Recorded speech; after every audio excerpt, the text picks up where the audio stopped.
Did it stop? Hey everyone. Hi. Hey Mike, how are you doing today?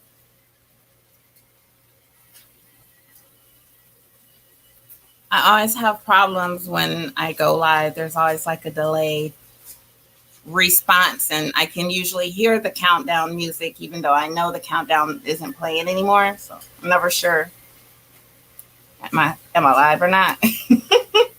But I am. Hi, happy Saturday. Doing good. What's for dinner, Mike? Hey, God's desires for me.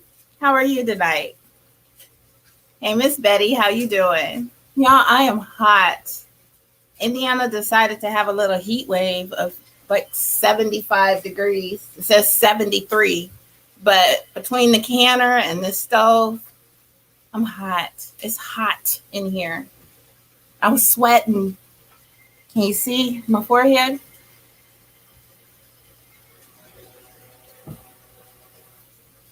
Doing well. How am I? I'm doing good. Thank you. Just hot. All right, I'm gonna get started. So I had 10 pounds of ground beef and coconut shrimp. Did you make a video? I need to see it. I've seen coconut shrimp and I haven't always liked the way it looks. So I need to see it. But I had 10 pounds of ground beef. And right here beside me, I have 4 Ziploc baggies of ground beef with peppers and onions. And then the rest is in that pot right there. I'm just heating it up because I did it a while ago. I'm just heating it up. And then I had about maybe 7 pounds of ground turkey. And I have 2 Ziploc baggies right here. And then the rest are in the microwave. I'm going to heat those up after I get the ground beef jarred up because I'm not trying to waste a whole bunch of dishes. So for time's sake, I'm gonna go ahead and get this ground beef into jars. And then while I'm putting it into jars, I already have broth that I've heated up, but I'm gonna put it back on the stove just so it can get hot again. And then I will fill the jars. I think my phone's ringing. Do you see the ground beef? Did you see that? I've got it like on mute. Everything's off, so I can't hear it, but it is what it is. No, pre-made. Just put in the toaster oven until crispy and delicious. Okay. Hey, Star K. How are you? Welcome. So I'm going to get started filling these jars with this ground beef, peppers, and onions. Hey, Grandma. Guys, that's Marcus. He's in Texas. He's working, but he's in Texas. He's with his grandma. Hi, Grandma. All right, I'm going to get started.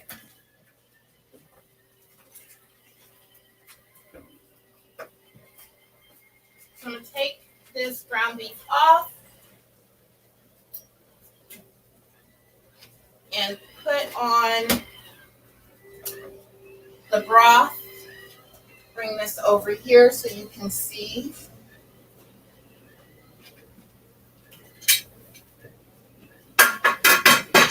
And I wanted to can all quarts and stack them, but I only had a couple of quart jars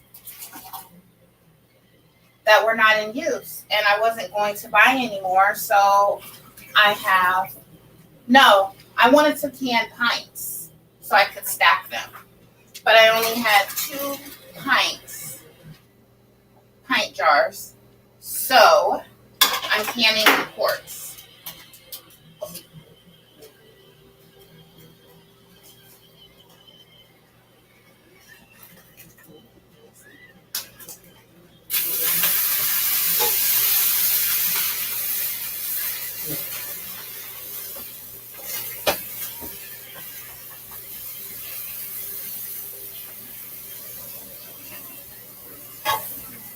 That's my broth. It overflowed.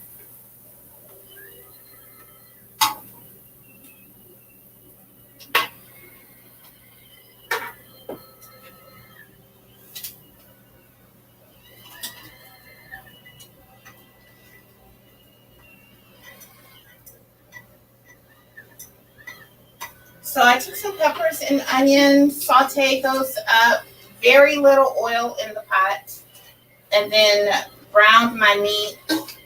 No salt, but I put in pepper, garlic, and onion powder.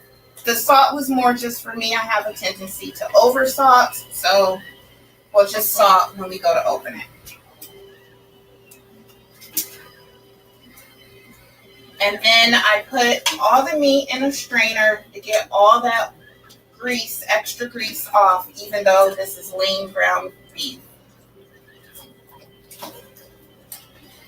And then I just put in a container on top of a paper towel to try to absorb more of that grease.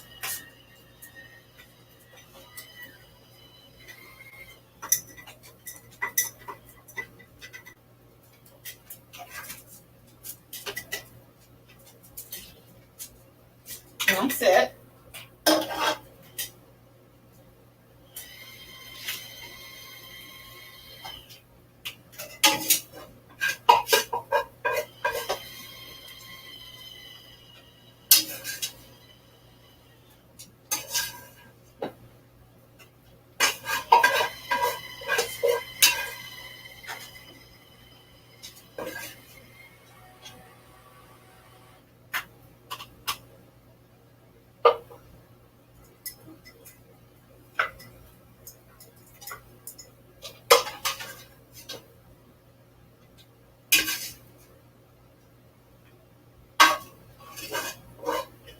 And the dogs are hanging around because I have been dropping little tidbits of meat, and they are having a field day.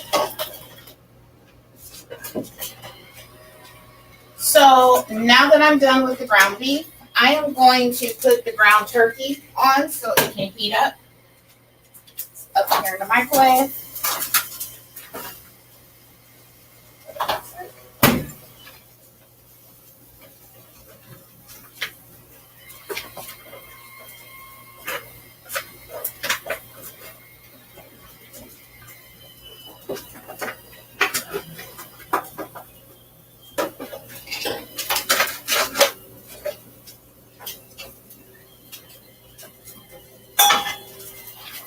And here's my hot broth. Vegetable broth. You can use meat or chicken or water.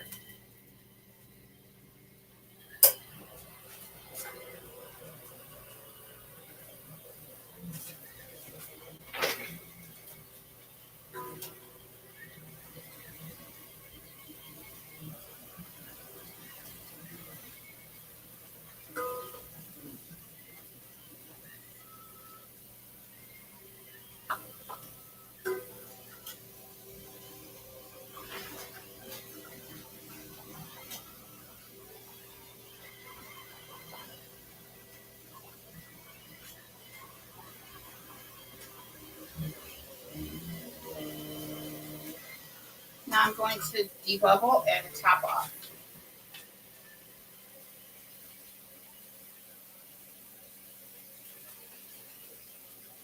1-inch headspace.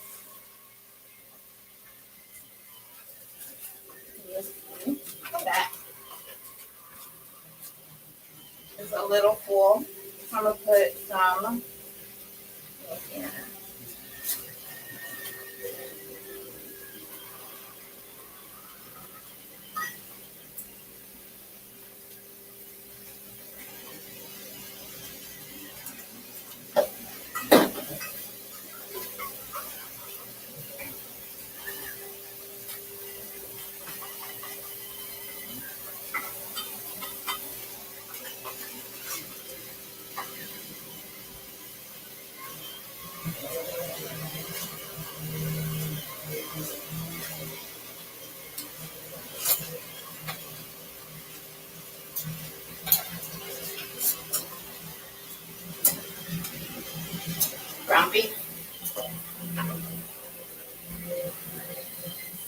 this one.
I'm just gonna use all the rest of this.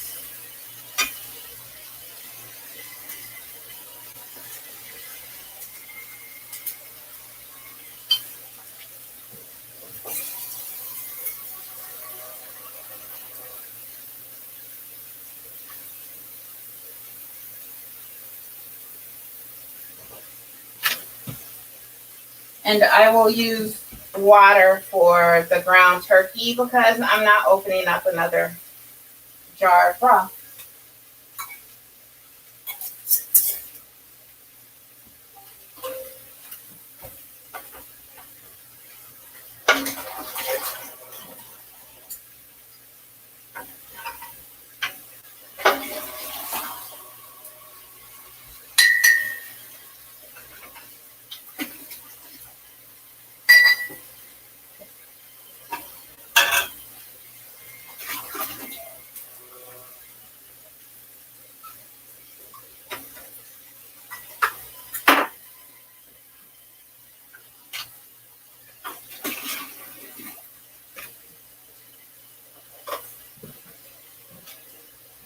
So I'm just going to check my turkey, see, make sure it's good and hot.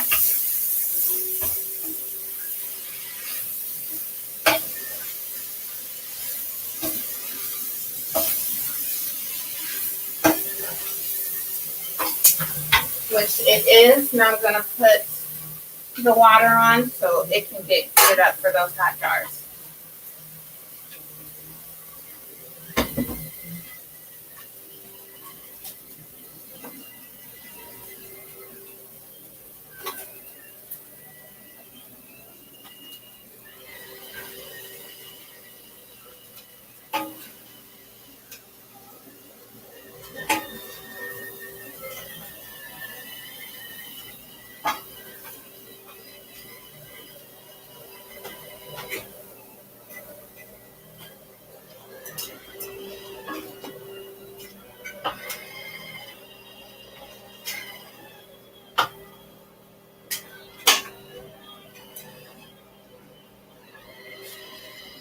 I'm going to use one of these pint and a half jars because I don't think I have enough for a whole quart.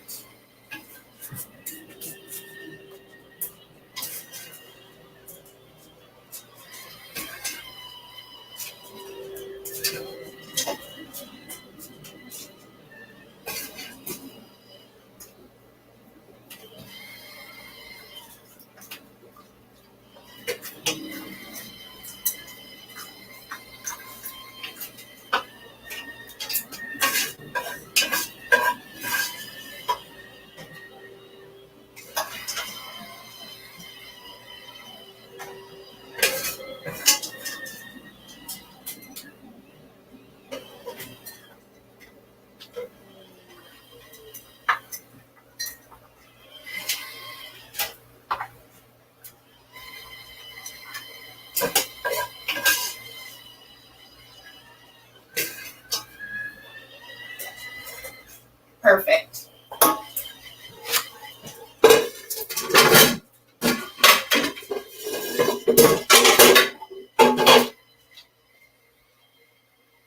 There's that ground turkey. I am going to just sit it in the canner so it can stay hot while I wait for the water to heat up.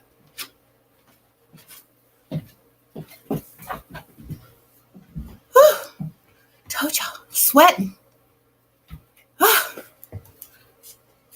You're amazing. Thank you. Thank you, Star K. Hey, Kenyatta's Journey, how you doing? She said, I'm not going to find nobody like you who can. You listen to your grandma. Listen to your grandma. I can't wait to see you this summer, Grandma. Yummy, TT. Thank you. What would you make with these in the future? We've done spaghetti, chili. Marcus did, what is it? Spaghetti squash with it. My only suggestion would be make sure you drain it. Once I didn't drain it, I was just in a hurry and I dumped it in the chili and it was all like nasty and soupy and everything. Just take the time and drain that juice, that water. It's going to be beef broth by the time it gets done canning, but just take the time, make sure you drain it. Other than that, we haven't noticed anything like wrong with it, just like the chili being off that one time. So whatever you make with ground beef, you can make with that. Just season it up how you want. That's why I don't season it, because we might want it for tacos or something like that. And the same with, I need to get these in the freezer, but the same way with these, like it's kind of like a blank slate. If we want to make tacos or nachos or anything, then all we really got to do is unthaw it or open up a jar.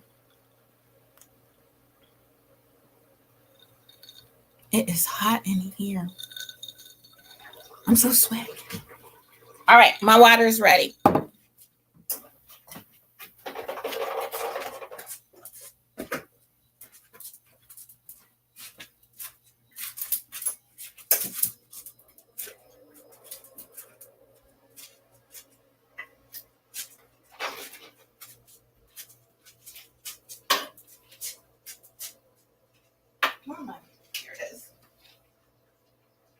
So same thing, we're going to bring this up to an inch head space, debubble, and top off if needed.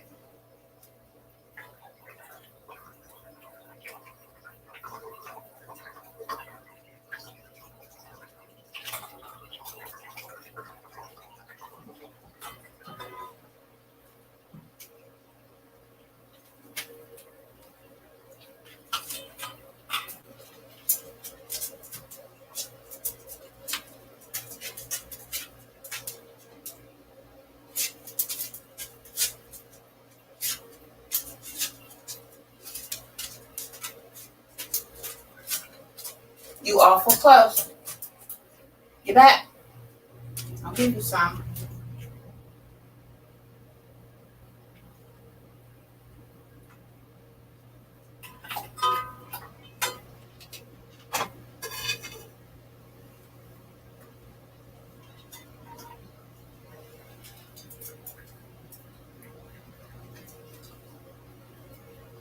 That's 1 inch.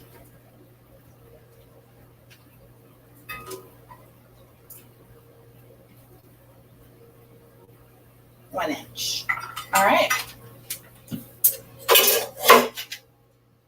So I got my little container of vinegar. I'm going to wipe these rims really well, especially since this ground meat still has a little bit of grease in it.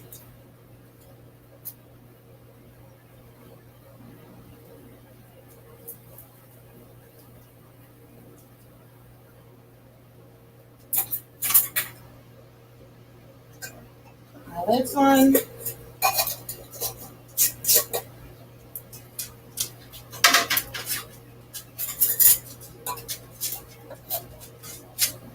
And we're ready to get started. So that's how they look in there in the canner. Got the heat on.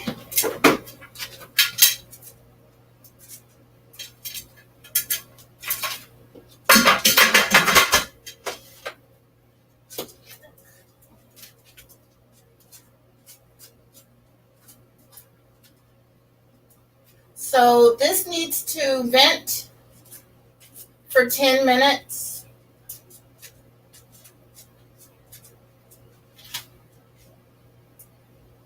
And then we'll put the weight on. So once that comes to temperature and starts venting, it needs to be a steady stream of steam coming out the top. It's crooked because I have my portable charger on my phone, so it's weighing my phone down. It's almost fully charged, so I'll take it off in a second. But once there's a steady stream of steam, then we can start the timer for 10 minutes, and then it needs to vent for 10 minutes. Hey, Miss Felicia. How are you? Hey, Sunday. How you doing? Hey, Urban. What's going on, girl? Puppy was judging my work. He like, drop some more meat. Just drop some more meat. They acting like they ain't ate today. You know they ate, but yes, they have been eating extra with the ground beef and the ground turkey. That's all they want. Nice. Thank you. Thank you. So yeah, so altogether that was 10 pounds of ground beef. Not that I can though. I think that's only, I'm going to say 4 pounds. 4.5. I don't think it's quite 5 pounds. So we'll just say 4 pounds. And that gave us 2 quarts and 1 pint. And then the rest of the ground beef is right here, labeled, and it will go in the freezer. So I have 1, 2, 3, 4 of these Ziploc bags of ground beef. And then I had about 7 pounds of ground turkey. And that gave us so the smaller jar was 1.5 pints. So I did 1 quart and 1.5 pints. And then I have 2 bags, 2 Ziploc bags of ground turkey. That is 6, 7, 8, 9, easily 12 meals right there on just a Saturday afternoon. Not too bad, not too bad.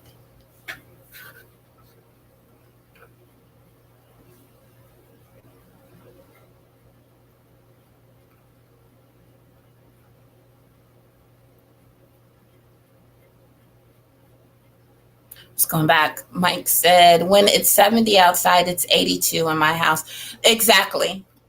Exactly. Because I don't think, like, I know it's set to do its thing by itself, but I did not feel the air kick on till maybe 7:30 or 8. But with the heat coming off of that canner, like I said, I'm sweating, y'all. That's sweat.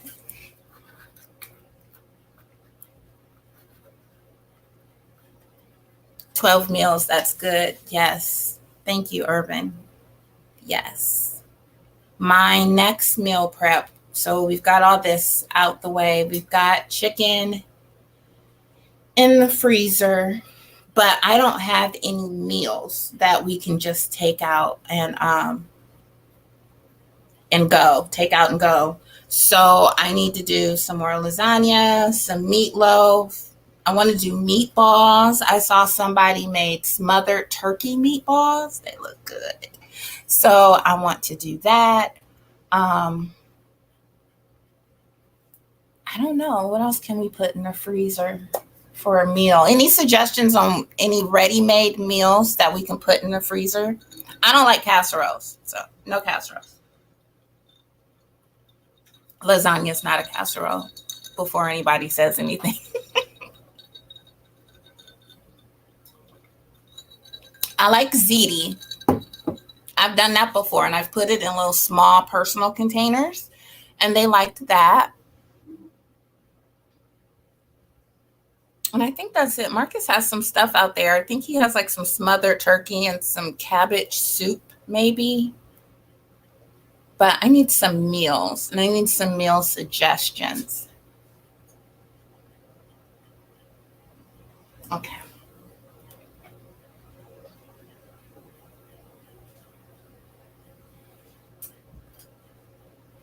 And guys, be on the lookout because I want to can some butterfly pea jelly.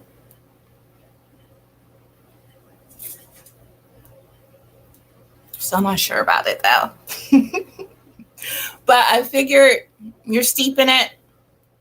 It's going to be very similar to like mint jelly, where you're taking the mint leaves um and steeping those, and then just taking that water, that tea that you've made.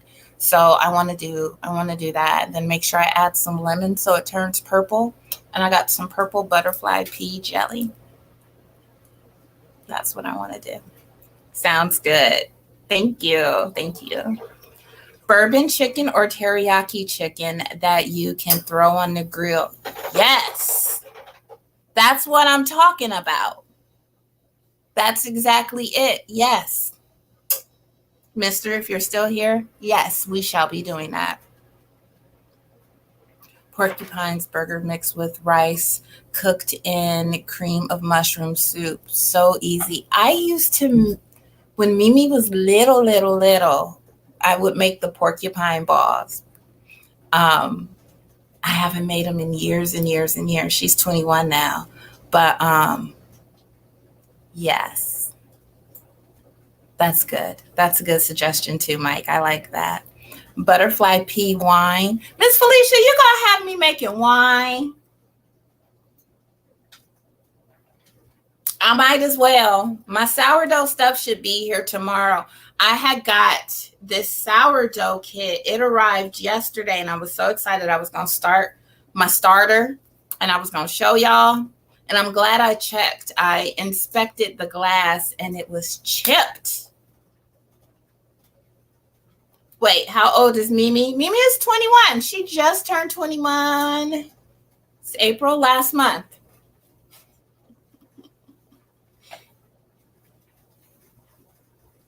Okay, so I hear bubbling. I tell it's doing something in there, and just waiting for it to start steaming. P Brandy.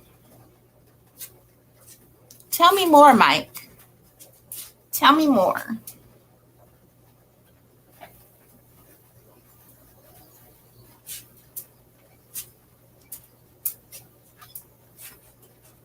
I do need to, I don't think we have any roasts in the freezer.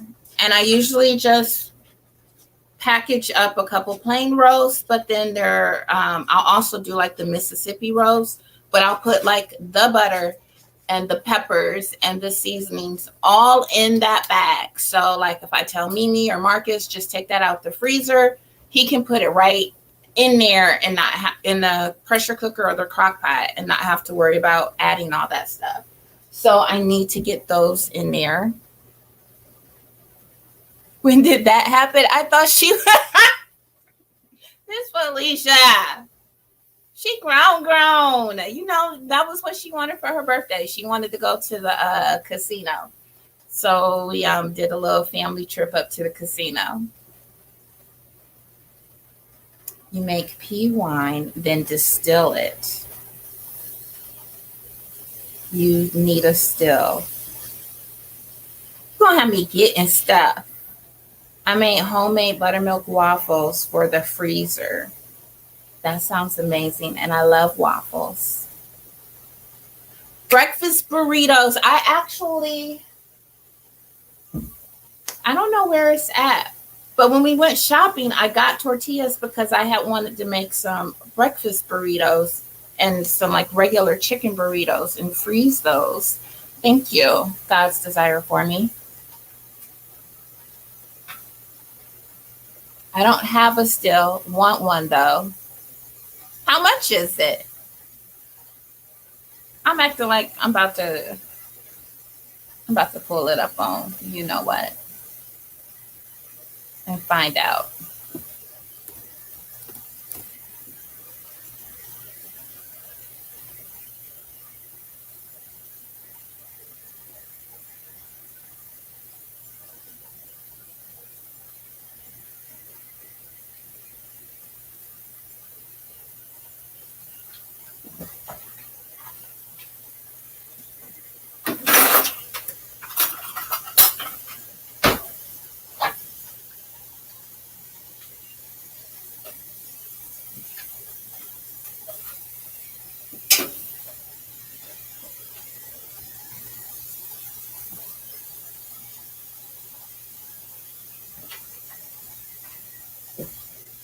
So that is really steamy. I went ahead and opened my microwave. That way the steam doesn't mess with the digital thingy. Um, Let me see if I can show you.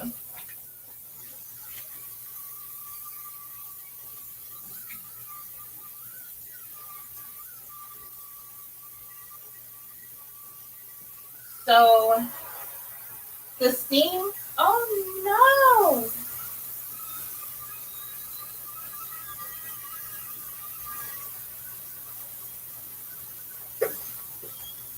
Hold on.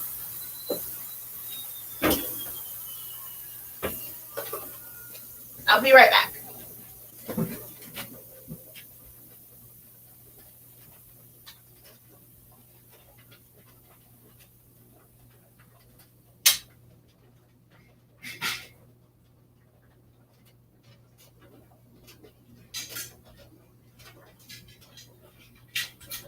Okay, so what I was about to say was the steam was coming out of the emergency valve, not the vent valve, which is normal.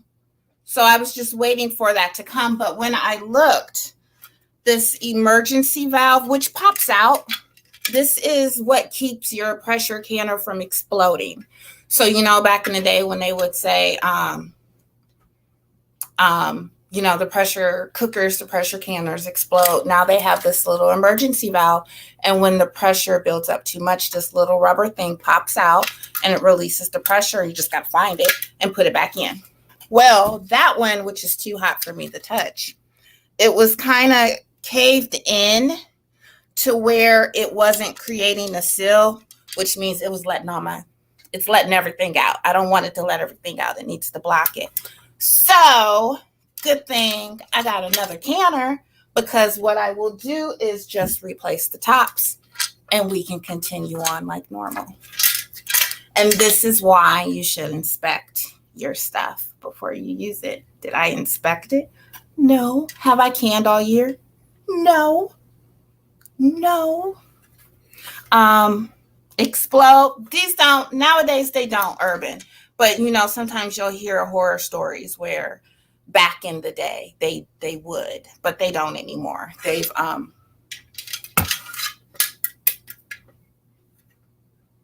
They're made so that you can't anymore. So here is a pressure canner top with the gauge. I prefer the pressure canner without the gauge, but I can make do.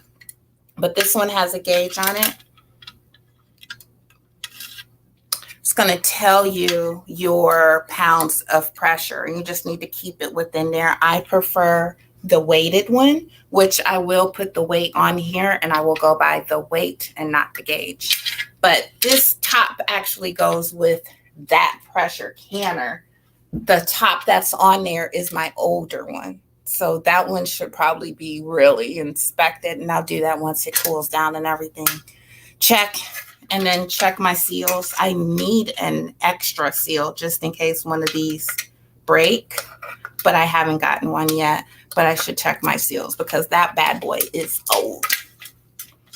But let's see if we can switch tops. It might still be too hot.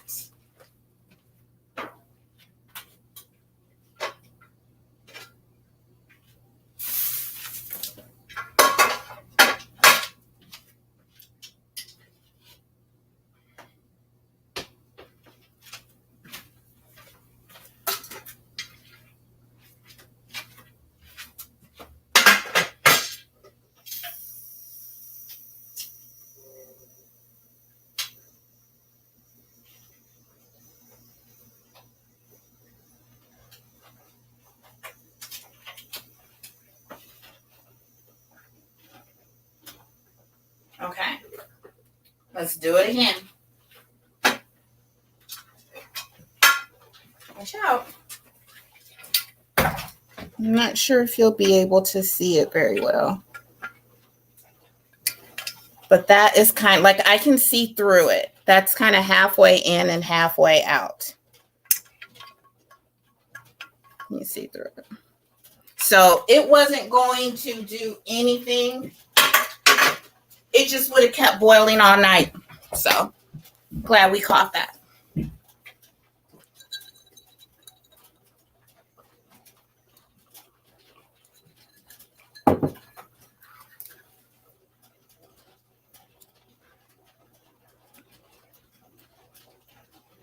So back to the still. What do I look up? Brandy still?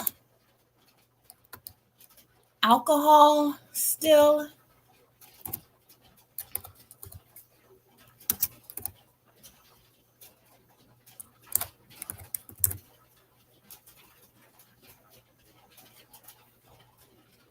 Brandy making still.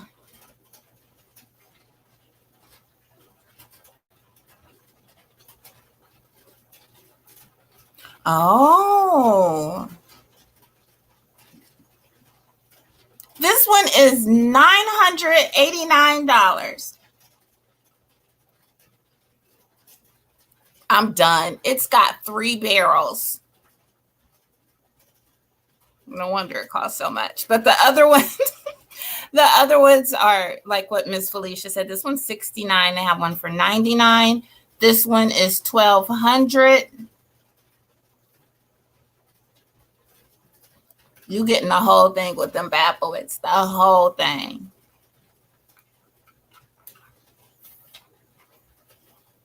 I'm not even entertaining making brandy.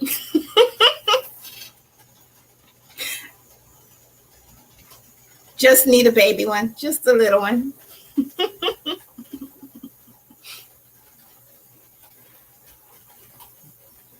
I could make wine now. I need to make wine. I made kombucha. It's the same, right? It's just letting it ferment. You can make essential oil, distilled water, and ooh. But to make essential oil,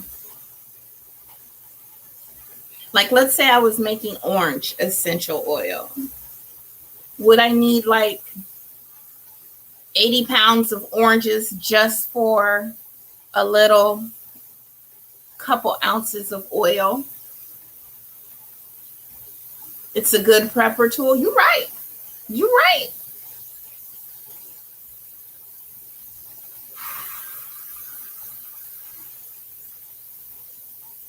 But you can make hooch.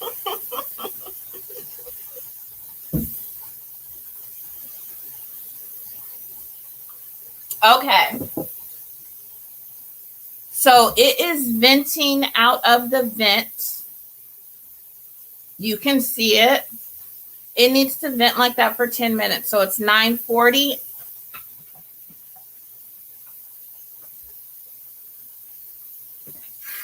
Just turn my heat down a little bit. Way safer than boiled water. What's way safer than boiled water? The distilled water? The distilled water is way safer than boiled water. Gotcha.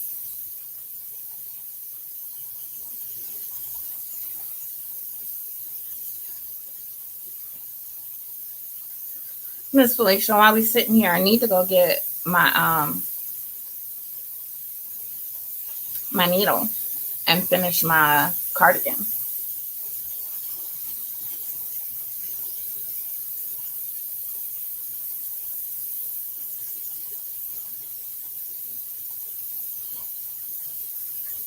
Same process as making brandy, but water. Okay. I think at a time, maybe at the end of the year. I'm trying to make me some sourdough right now. It's time to finish it. It's sitting on that chair looking at me Looking at me, looking at it, looking at me.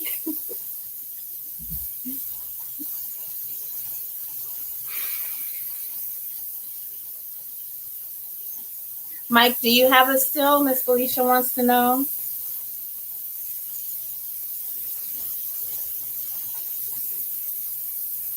You're capturing steam. I used to. You need to get another and do some videos. Do a video on it.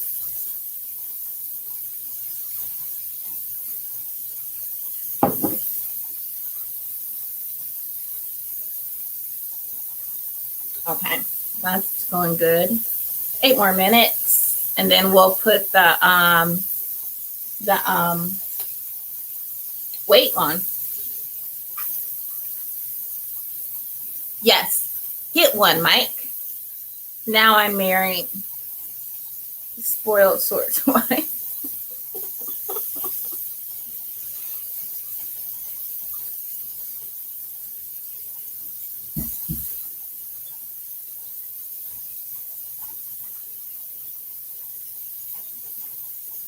Miss Felicia, do you sell any of your wine? I feel like I've asked you before. I don't remember though. Funny thing is now she's like, I should. And you should.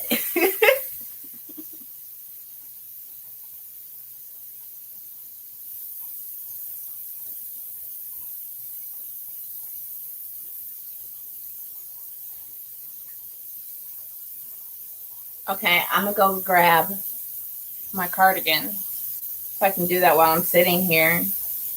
No, I have to get a really?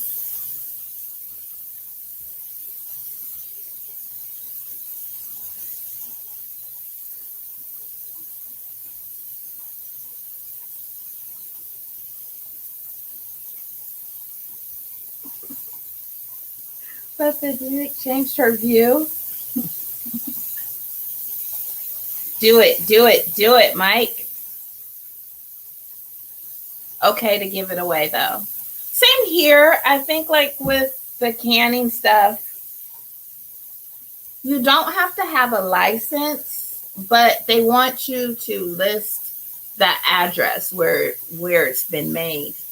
I'm like, I'm not getting everybody my address. And I don't do it enough to go and get like one of those commercial kitchens and can there for a day. Because I'm like, even if I would can there, I would still have to leave the stuff there because it needs to sit for 12 to 24 hours.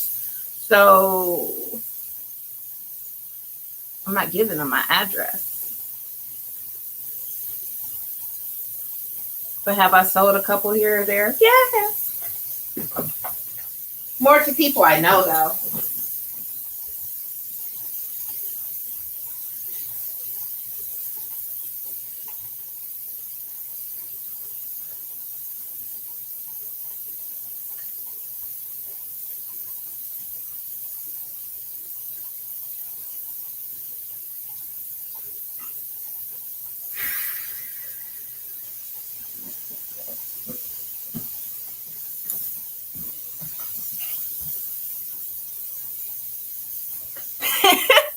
Against gardening with all them seeds. Now she just supports the habit. I wore her down, Urban. I'm a bad influence. She was vegan when we met. Oh Lord, and you done turned her into a meat eater. Where'd my needle go?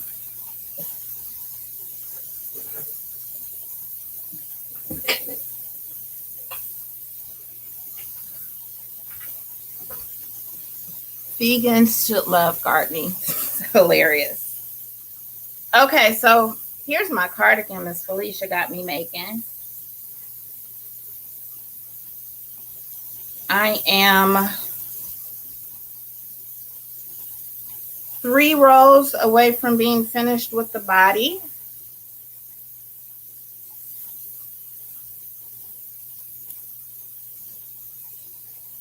very long though. Very long.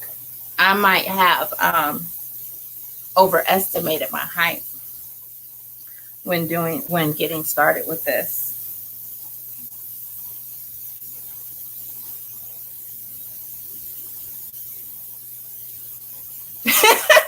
Now she can eat a pound of bacon.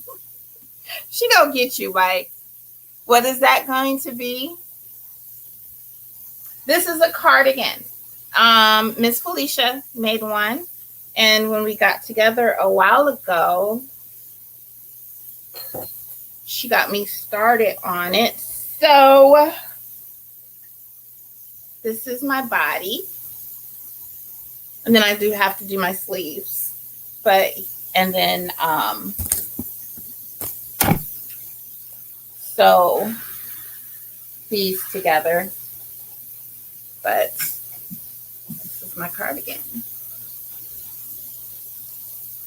Very lightweight. And I was actually wishing I had it today because it's right in that in-between weather.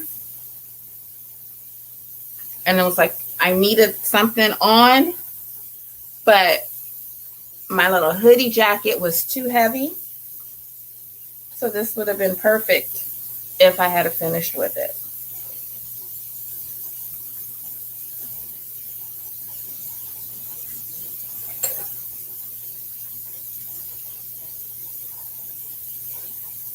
Mike, don't let the vegans hear you convert one of them.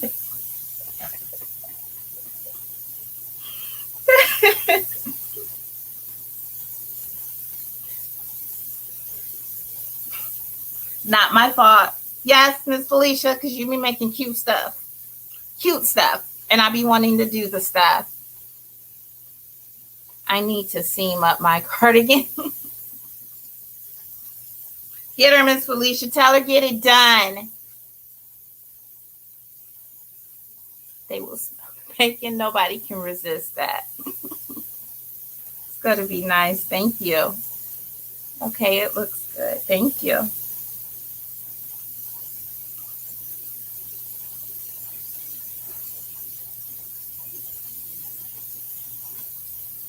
They are. I'm with you on that, Miss Felicia. They are cutthroat. Okay. It's been 9 minutes.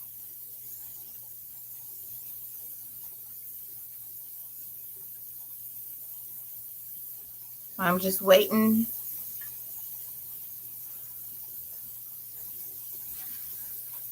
On that to turn.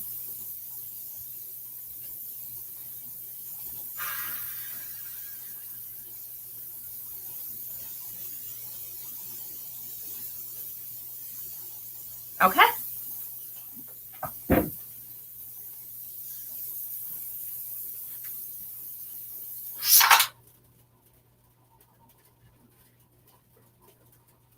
So I put my weight on, which is 10 pounds of pressure.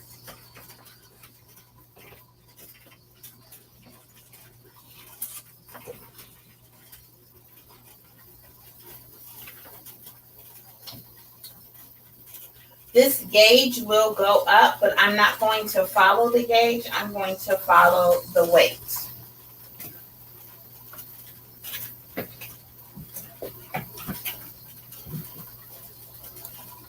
So once that weight starts rocking, I'll set the timer for 90 minutes, an hour and a half.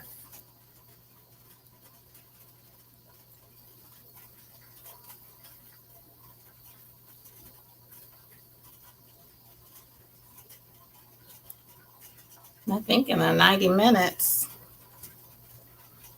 I should be able to get this done.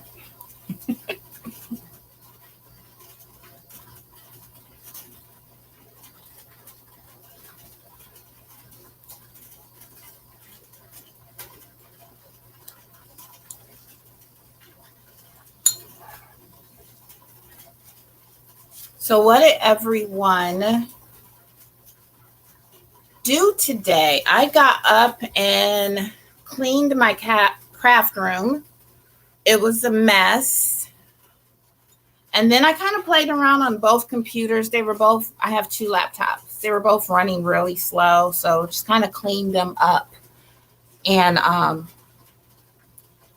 then I started sorting through some files and paper and stuff. I need to get my project out, but I'm not in a mood to crochet. That's okay.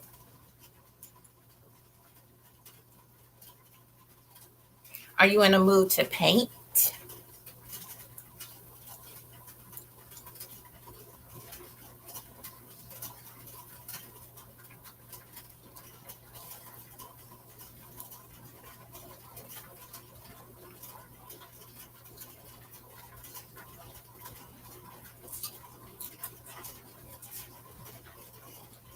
I haven't really been in a mood to crochet all week. Like, I've thought about it.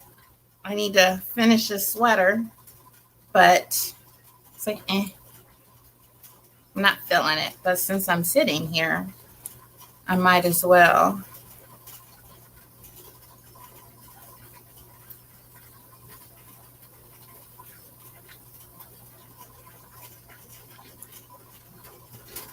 I did nothing. Thought about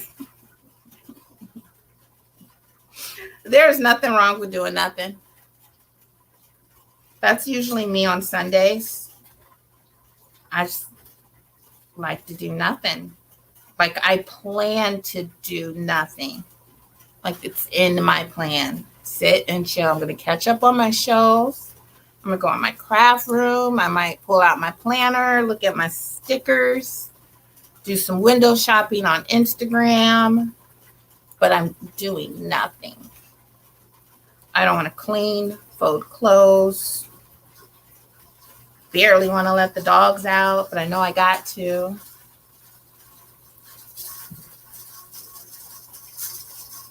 Nope, not painting. Considering doing mermaid. Month of drawing mermaids. Ooh. My weight is rocking, so I'm gonna go check the temperature. I don't want it to get too hot.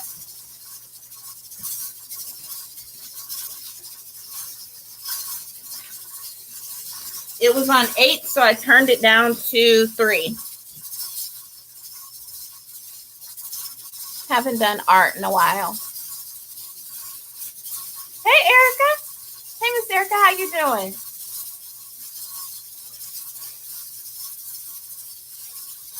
Mike says, draw him a mer squirrel.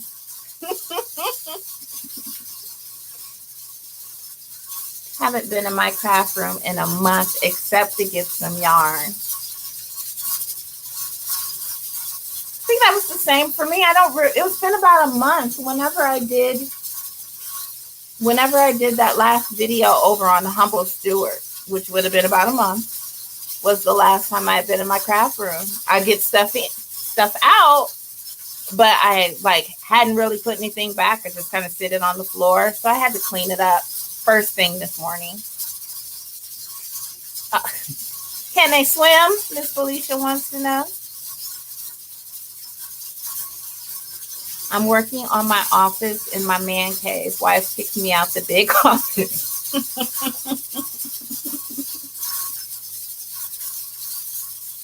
We realized this tax season that we were a little bit not as organized as we thought we were. So, got some stuff to keep better track. Start putting stuff on the computer or on those little flash drives just to kind of keep better track of everything. That way next year we don't have to scramble.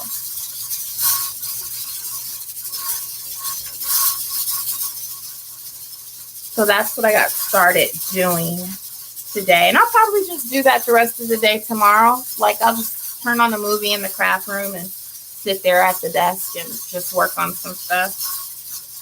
Also went and visited my mom, sat over there for a little bit.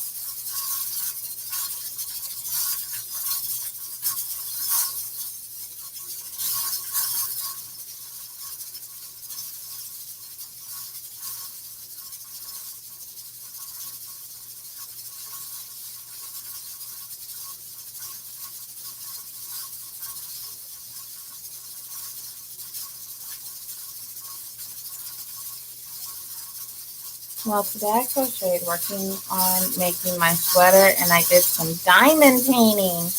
And then I made some sweet potato cake. I love it all. What is your sweater?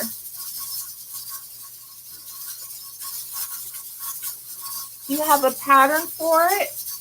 How can we see that? So be proud. I've got tons of cable organizers, etc. That weight is dancing. I know. It's like the perfect speed right now. Not too slow, not too fast. Oh, I should start my timer. It is 9:57.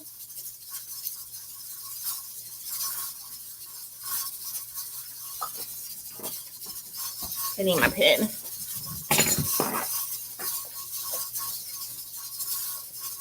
Got from Amazon today. Now I gotta use them.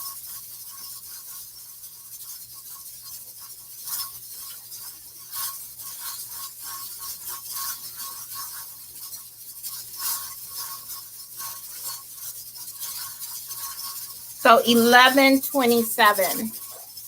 That will be done. Put my little piece of paper right there.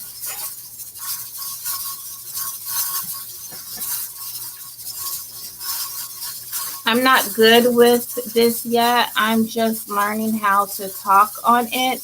No, I've learned of someone else. Learned it from someone else.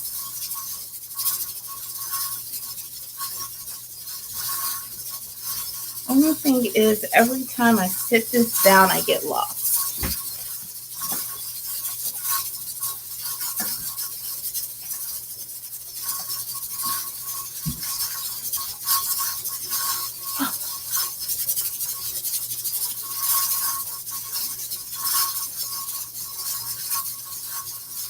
I might do a video, like an end of the month video on Humboldt Stewart tomorrow. I did a video today. I shot a video. What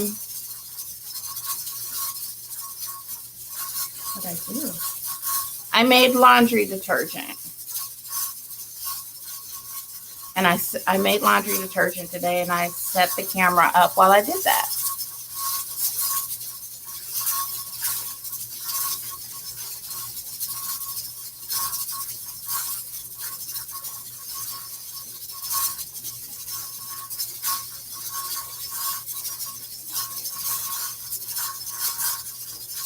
Oh, I'm so hot.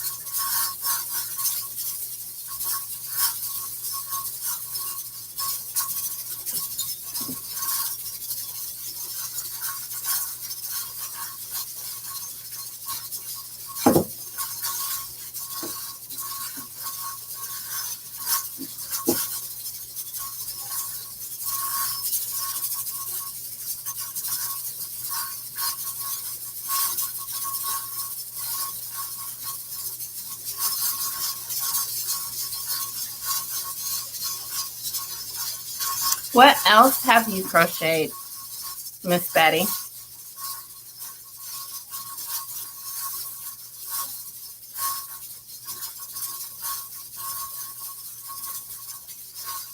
I've done a headband.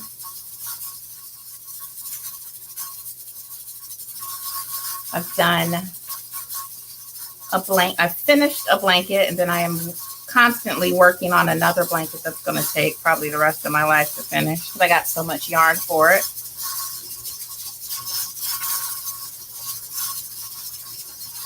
You have to make some. You bought 25 of baking soda. I had everything, but I needed to get some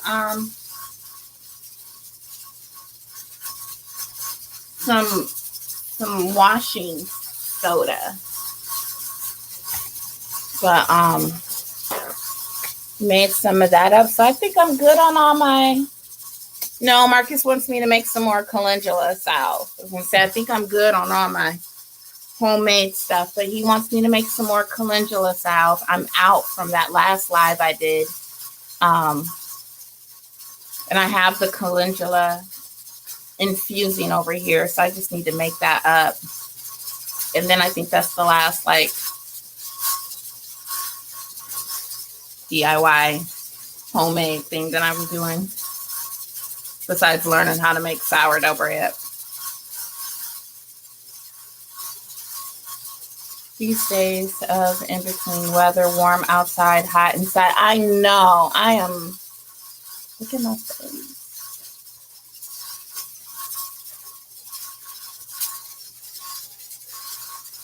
Woo! Strawberry wine. That does sound good.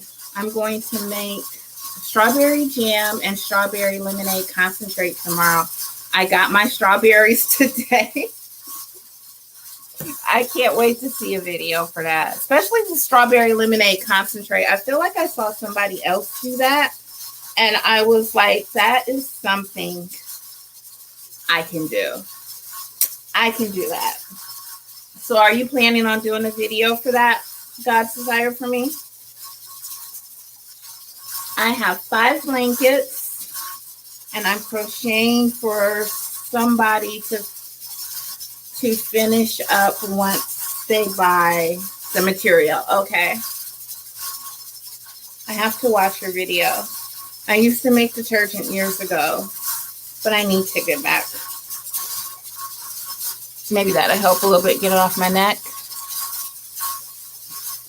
Belle is outside now.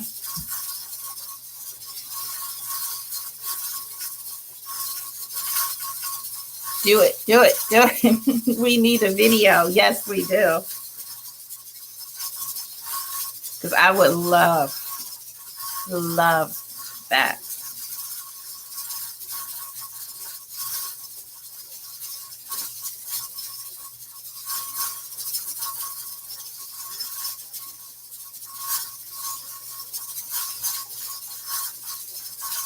I just started making the laundry detergent because Marcus had got all of that Castile, and I had no idea what to do with it. So I started looking up different recipes, and that was one of them. And I like it. I really like it. I had pulled the blanket out the closet, and I had washed it maybe a month prior with the laundry detergent that I made, and it smelled amazing. Amazing.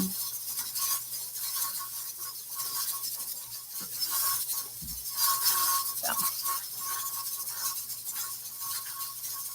I will say I did notice that some of our wipes were a little dingy, but I think that was more my doing than the laundry detergent doing. And I think what happened is, I remember the last batch I made, I didn't have any of the washing soda, and I thought I didn't need it. And I'm wondering if that was why the wipes were looking a little bit dingy. So this time I made sure I had washing soda and plenty of it.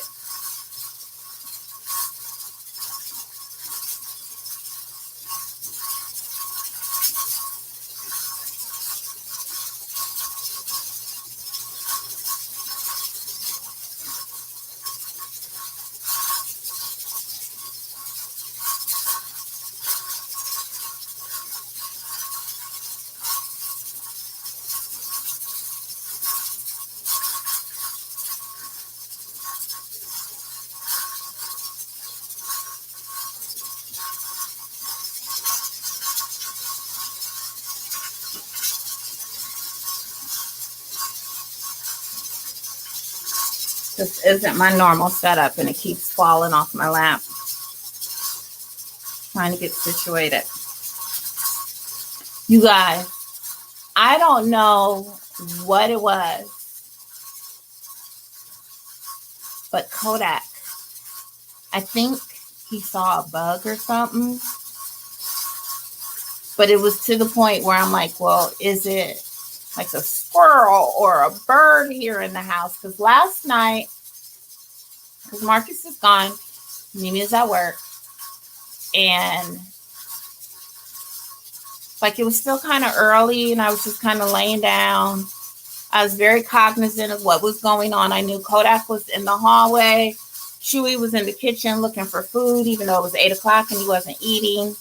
I had manually vacuumed, so I turned the robot vacuum off. So all of a sudden, I heard Kodak like snarl, like growl, like ah. And then I heard his claws like on the hardwood floor where he kind of jumped up, and I thought maybe Chewy startled him because that's kind of what he does when he gets startled. So I got up and looked, and nothing there. Nothing. So I made sure my firearms were close by. And I'm like, what's wrong with you? Well, then today, we were just kind of sitting down. It was before I started, getting the kitchen ready for here. I was like, I just want to take a break and chill for a couple minutes. So we were sitting down, and he takes off out of the bedroom, but he's like looking up, like he saw something.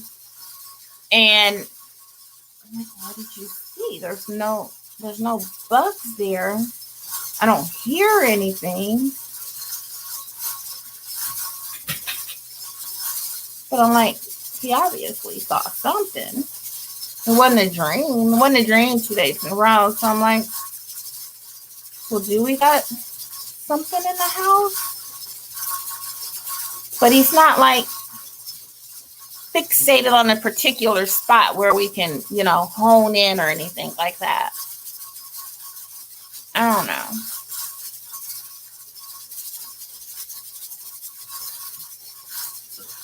I don't know. He was just acting weird. Yeah, you. He was like, yeah, you was acting weird. Just doing stuff.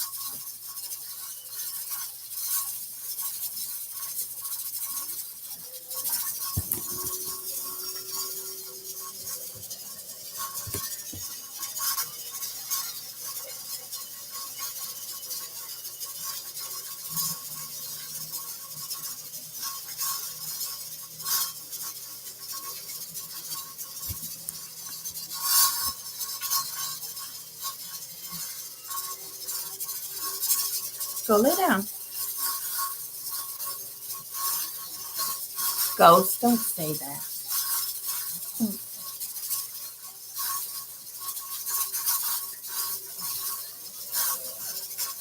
Don't say that. It was a bug. I'm saying it was a bug. Where'd he go? I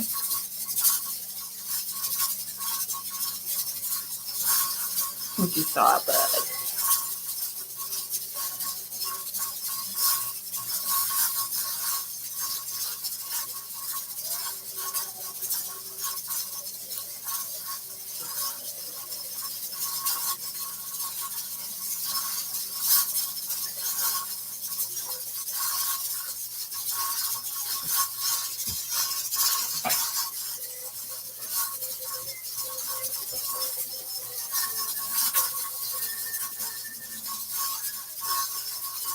If you block the door, Chewy can't get out. I'm like, I don't care. Let him stay where he at. I ain't doing that anyway.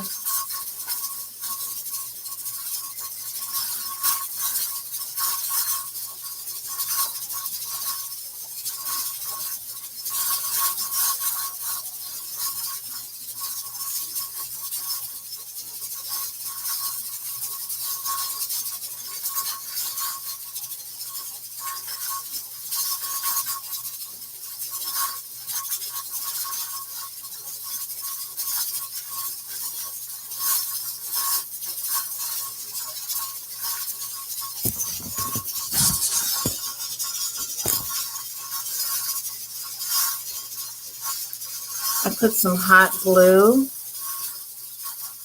on my needle because I really like this needle, but it's metal. And it just started to hurt.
What do you want?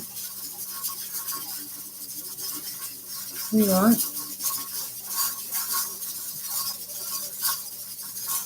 Hmm? Hmm?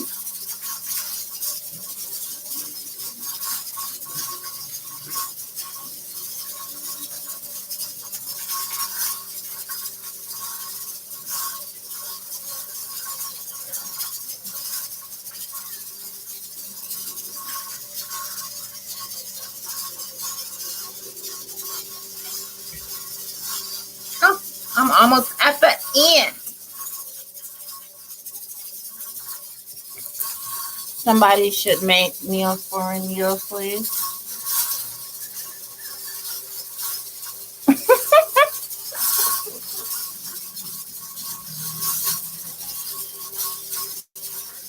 That would be nice.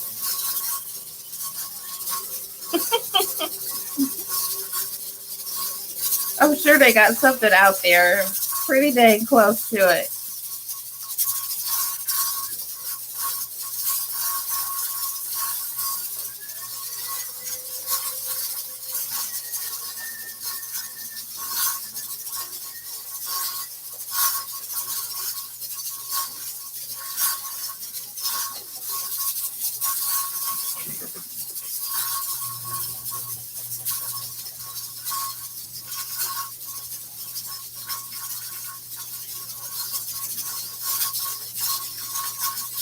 Be comfy. I know, right?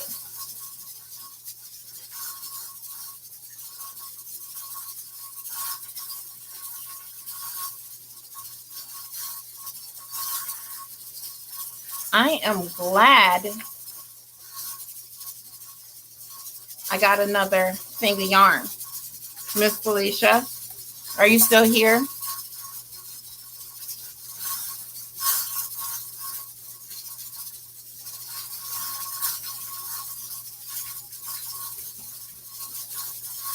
What do you want?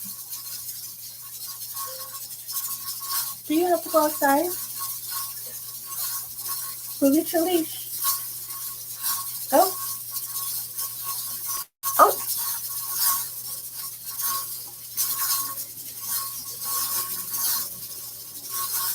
The school pencil guards? I know. Hi.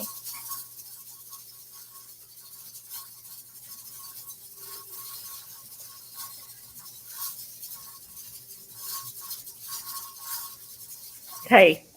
Hi, Miss Felicia. I'm still here. This is my third scheme. Nobody told you to make it ginormous.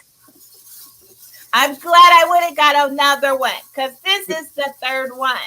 Mine took 2. Mine took 2, and it's plenty big enough. I kept saying, you're not that tall. It's going to be too long. You said, but I'm tall. I'm tall. I like to wear like Marcus's clothes, like his 3T shirts and his 3T jackets. So, Mike, you can use those on regular crochet hooks. You can use those pencil guards as a thingy. You can get them at the dollar store. I had a pencil guard on here, but I think I wore it down. It just started to like slip off. Sliding, yeah. It wouldn't. So I was like, but yeah, the pencil guards you can get at the dollar store, and if you get the more expensive ones like at Office Depot, because they come in shapes and it's a different kind of rubber, but they'll fit on most crochet hooks for thing. Did you see my video today? Today? I want to show you what? My video. I have a new crochet hook. I did not.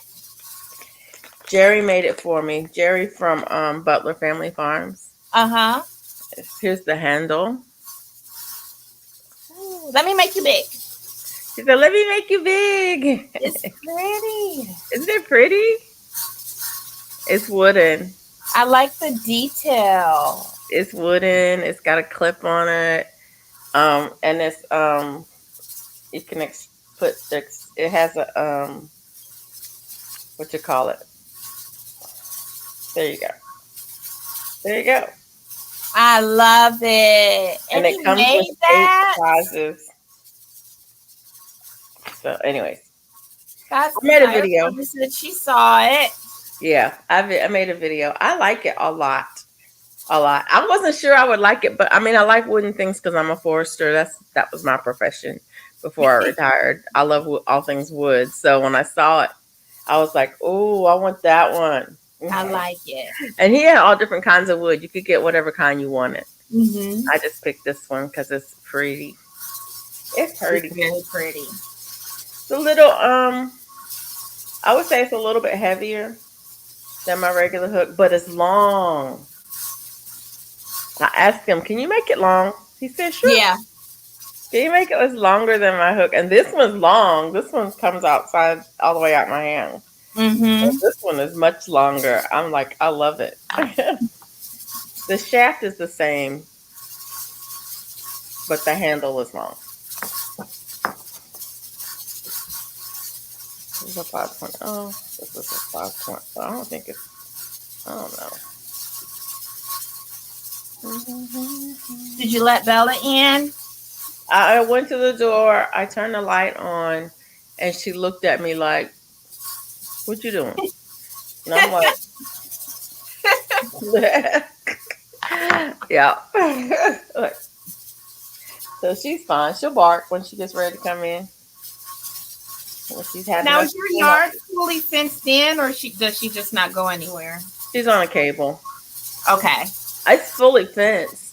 We have privacy fencing in the backyard. It's fully fenced, but I have her on a cable, and there's nothing in the way, so Yeah. she can't get tangled up or anything like that.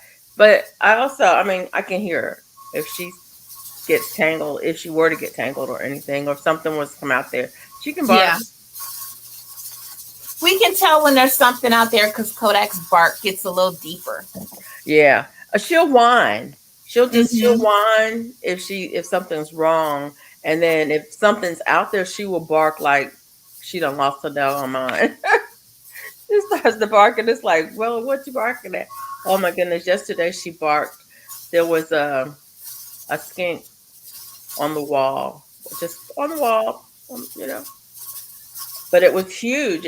That thing had to be at least a good 4.5 inches long, and it was just hanging out on the wall. It was making her so mad because she could see it, but she couldn't get to it. And she was barking. I was like, "What in the world is out there?" And I walked out like, "Oh, you coming in the house? You're not gonna try to climb that wall." Yep. Yeah. Thanks for watching the video, God's Desire for Me. I like it a lot. I met Jerry last year at Petals from the Past meetup here in Alabama. He's on Butler Family Farm, and but he was at the Soil Family meetup this year, and he had his stuff with them, and he makes pins.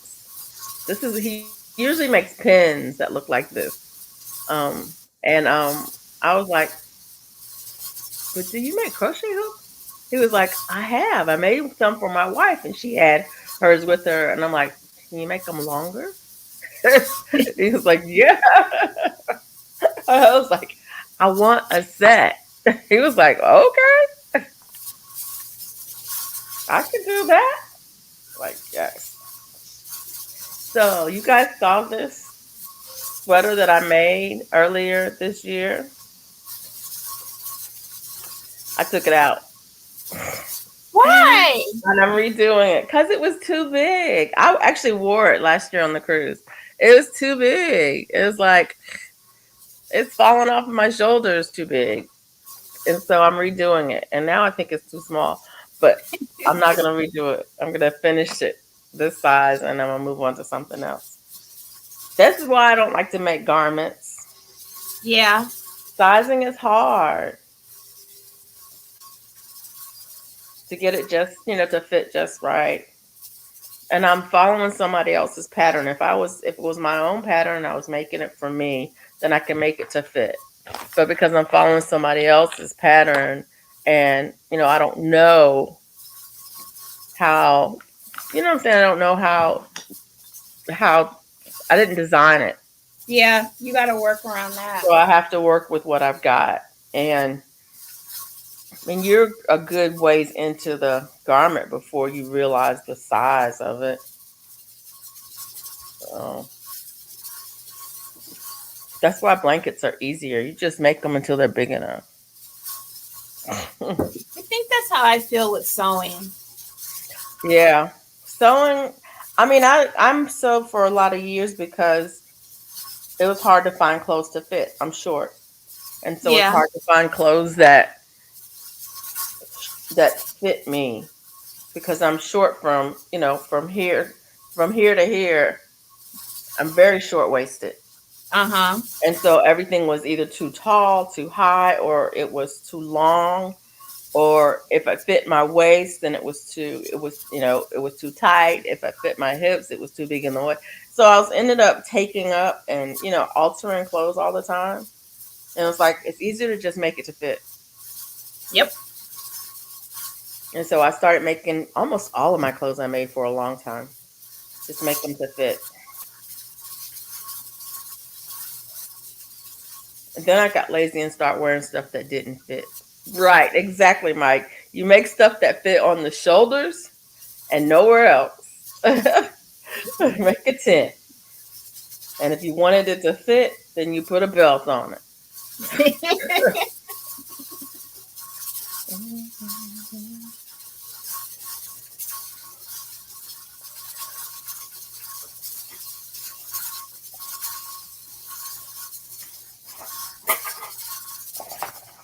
I don't know what you're giving that to me for.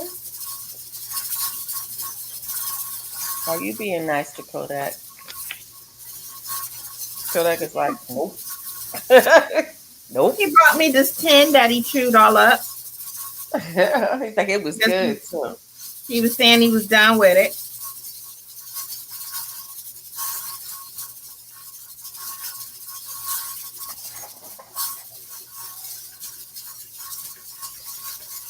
I don't know what round I'm on. Okay. Round 3.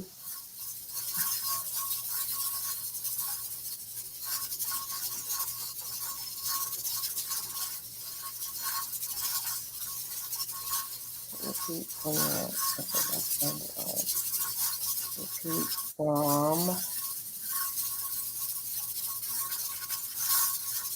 okay.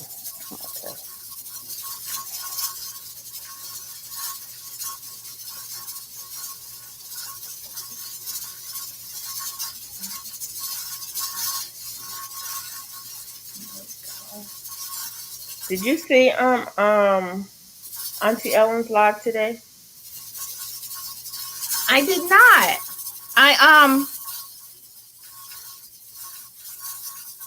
I do remember seeing the half hour notification. Yeah.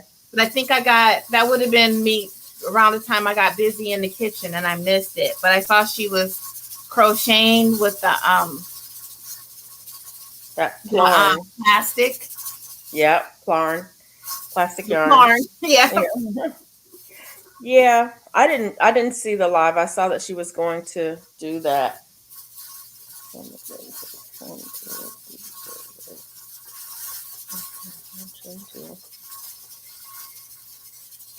And she had a couple of people on with her also crocheting, so that was nice. Okay, that is nice. I've been thinking about doing some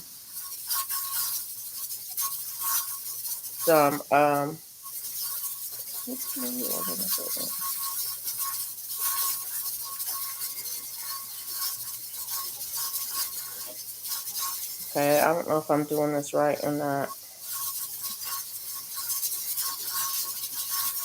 2, 3, 4. Okay. So I'm counting.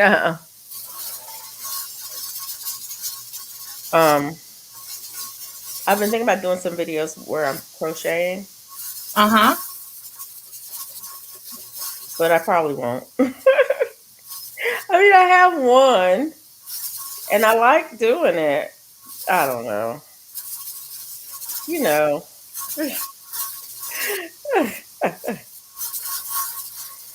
Why don't you want to?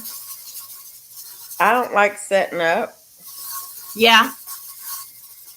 I don't like setting up and being still and like I mean I don't like crocheting now. I don't mind crocheting while I'm on camera. That's not a problem.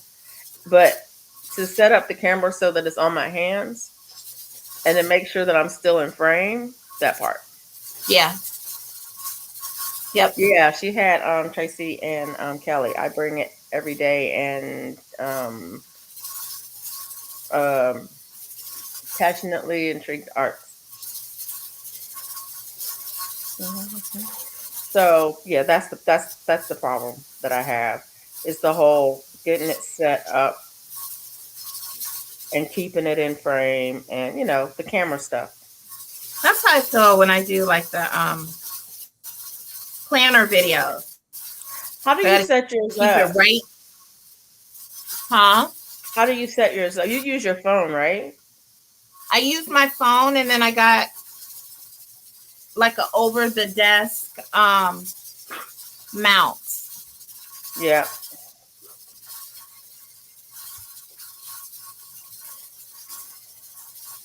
You want some to Yeah. eat? Here.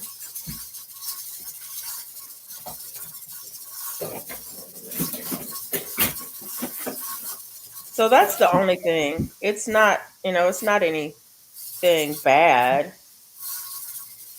It's just I'm lazy. You know?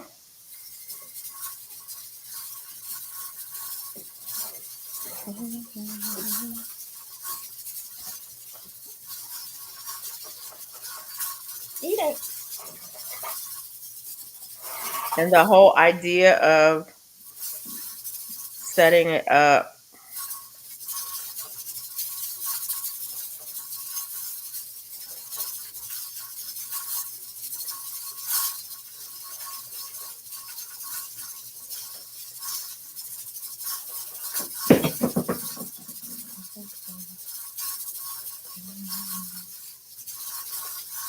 It's not something I really want to do.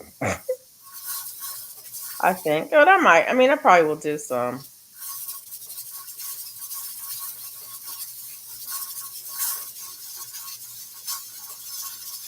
But like even the video I did today or yesterday, I set up my phone. I had it set up overhead so you could see what my hands were doing. It was supposed to be landscape. Normally, if I turn my phone on and I hold it up landscape, it takes it landscape. Did it take it landscape? No, it took it portrait. And so then it's this long and skinny, and it's like I'm not doing it again. I'm Yep. not doing it again. I'm just gonna Yep. post it the way it is.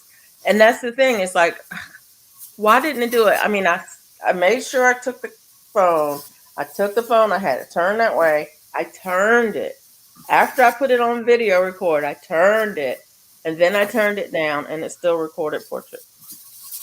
And if as long as it's up like this, it will record landscape every time. But if you turn it down like that, it doesn't know what to do. It gets confused. It doesn't know what to do, and sometimes it'll do right, sometimes not. Sometimes just like forget it. Yep.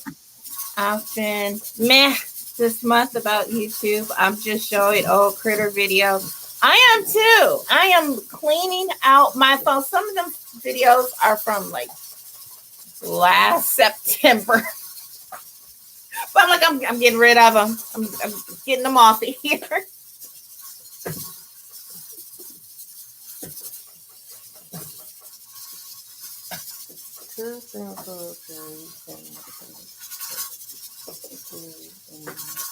I told Gina, because she's like, when did you do that?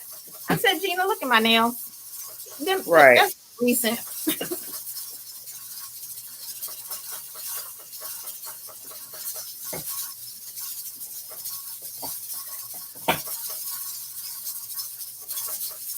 I see stuff and I go, ooh, I should record that.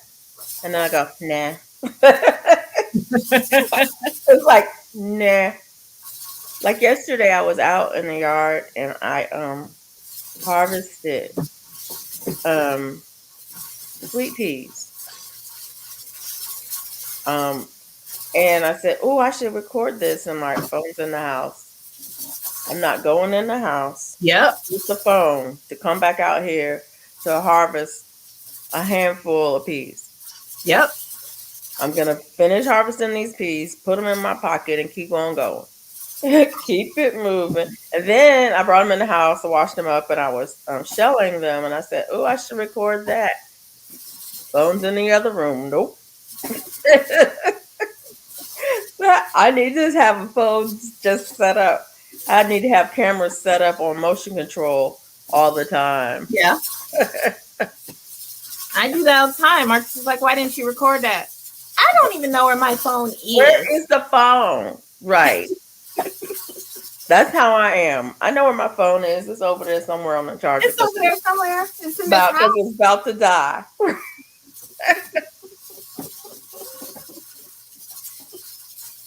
She's like, oh, you should have got that. It's too late now. It's too late. Right.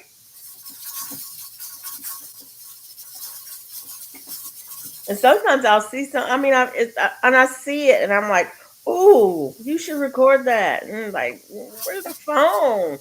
Like, I'm driving down the highway. I'm like, I gotta pull over. I gotta find the phone. I gotta set the phone up. I'm not doing it. I'm just not doing it. This is not my job. If this was my job, I would do it. This is not my job. That's exactly how I am. Mike said, no need to waste it. I know. And I do have some old footage that I probably could turn into some shorts or something like that. I think I still have, like 4 more videos that is just old. Mm-hmm. It is like, what was I talking about? What am I even going to put in this description? I don't remember. Right. Don't worry about it. Mute the sound and put some music in the background. Call it a day.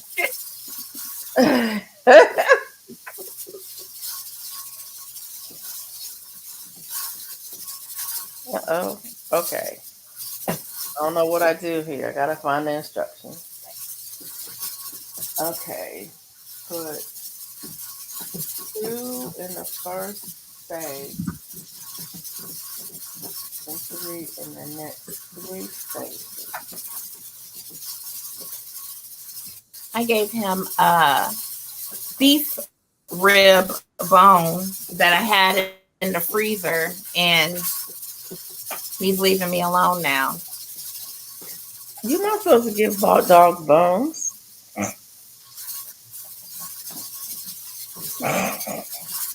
I was thinking about that today as I was. They get bones. Oh, wait a minute. Am I doing double crochets or singles? They get bones. Well, Chewy doesn't get bones, but Kodak gets bones. Oh, I'm messing up. I'm supposed to be doing singles. I'm doing doubles. Read the directions, woman. Okay. I was thinking about that today because I made I'm gonna say good night, Betty Hubbard. Good night, Betty. Good night, Miss Betty. Thanks for being here. Thank you.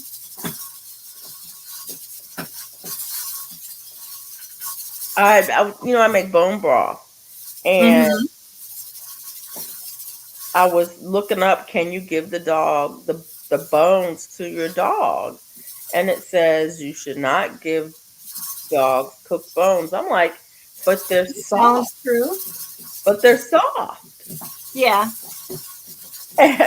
I mean, after you make bone broth, they're soft. You can crush them. You've gotten all that collagen and everything out of it. You can crush them with your hands. And I'm like, but they like it. Okay, fine. I won't give it to the dog. And I'm thinking, has domesticating dogs changed them to the point that they cannot eat their natural diet? Because a dog would have eaten that in nature. If they had come across, right, if somebody had cooked some meat and had eaten the meat and thrown the bones away, and a dog came across it, they would have eaten that. They will eat it. So My question is, has domesticating dogs changed them so that they couldn't eat what they naturally would have eaten? I think so. Like he has this bone. He won't finish it. I won't let him finish it. The last couple of times he has had a beef because Marcus likes beef rib, so he's had a beef rib. It like runs right through him. Yeah. So I'll take him and I'll keep him in the freezer, and then I'll just give it to him, let him gnaw on it, basically keep him busy for a little bit, and then I take it. Yeah. But you're right. If he was out in the wild, it wouldn't bother him at all. It wouldn't bother him at all. He would crack that bone open. They would eat the marrow out of that bone. Yep. They would chew up the bone. I'm so jealous I have a canner and cannot use it because the hood of the... Oh, man. The hood of the stove is too low. Get yourself a burner for canning. Because they're not that expensive. You can get one. I want to say you can get one for around $50. Mm-hmm. I've even thought of getting one just so I don't have to use the stove. Yeah. Just have that. So yeah, one of those burners. Get yourself a burner. I forget what they're called exactly, but I've seen them on Amazon.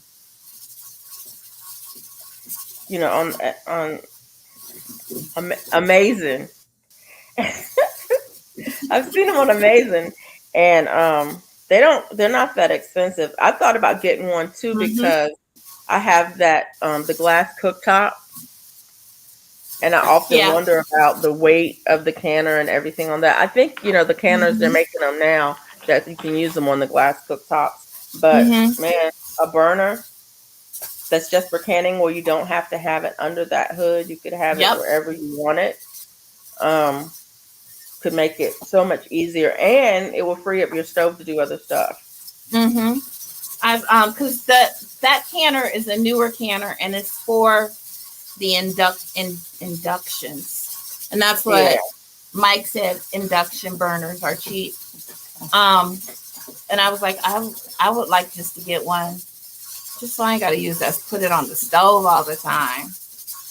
Well, and the reason I thought about it is there's a lady on YouTube that I like to watch. She does cooking stuff from around the world. She does meals dishes from around the world, but she cooks almost everything she cooks. She uses a burner.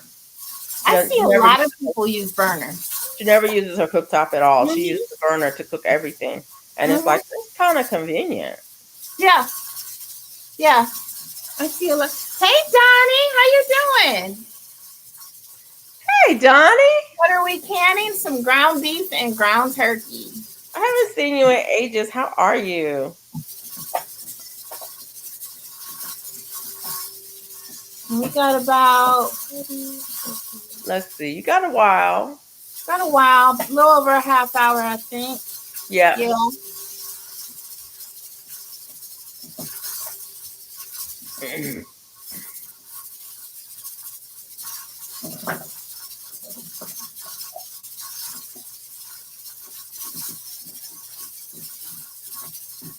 I need to get with Lydia. Naya wants one of those cardigans. I need to pick up some yarn and get started on it.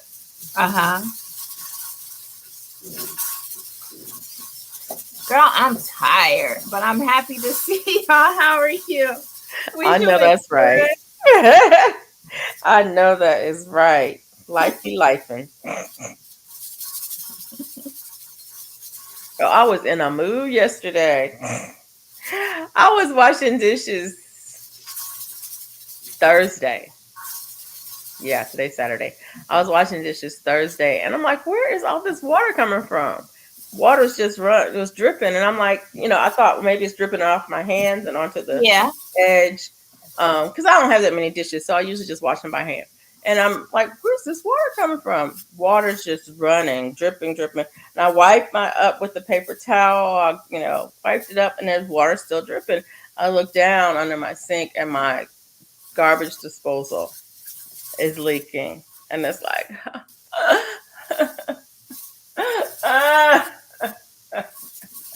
So be yeah, life. life be life. And so I got my little container out that I always have one under there anyway, and pushed it under there to catch the water. Um, and and then I was calling my husband. I was like, "Who is the person? Who's the plumber that we use? Because we use this. There's this plumber that we use all the time. They service our air conditioner, our heater, the gas grill. They do all of the stuff. They do plumbing, heating, and air. Um, and they do the gas stuff. They check your gas lines. They always use. I don't know why we do use plumbers to do that, but plumbers do that too.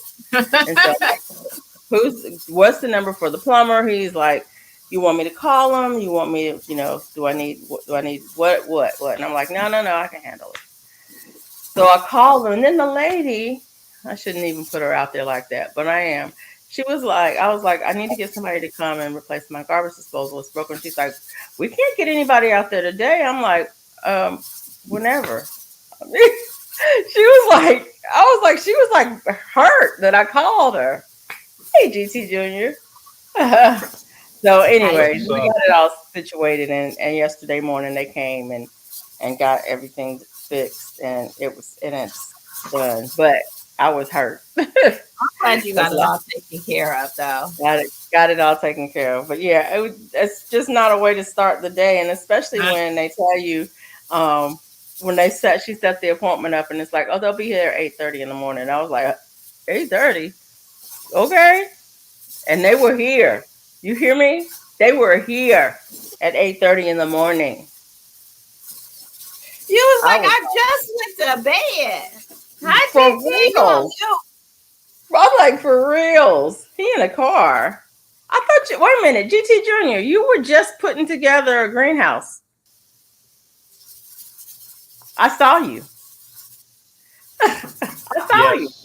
Yes. Where are you in the car? Where are you going? Going back to work to clock out. Oh. Yep, I'm going to go drop some potatoes and some other stuff. Hey, Teresa, I'm going to have to take this hat off. It's hot in here. But I can't take the hat off because I ain't doing my hair. This weather acting like it's going to do something. Okay, I'm going to push it back. That's better. Give me a little bit of breeze. I'm going to have to do, who was it? Somebody was on the other day, and she got this fan that goes around her neck. Have you seen it? It's a fan. I have one.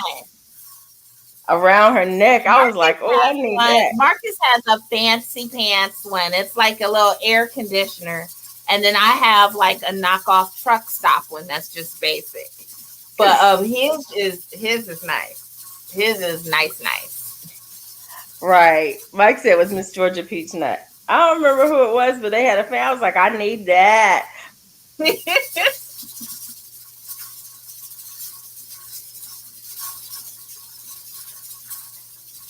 Like when we went to Myrtle Beach, I took mine, and then my mom had one. So we would sit out on the beach, but we had our little neck fans on. Hey, Teresa Diaz. Good to see you. How you doing, Teresa?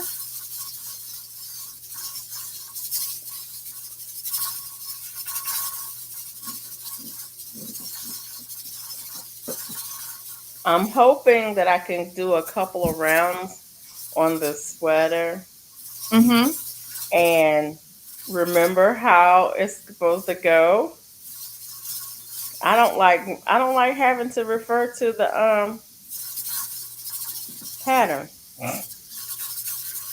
This row after the mesh always gets me because I don't think ahead and I pull it too tight on the previous row.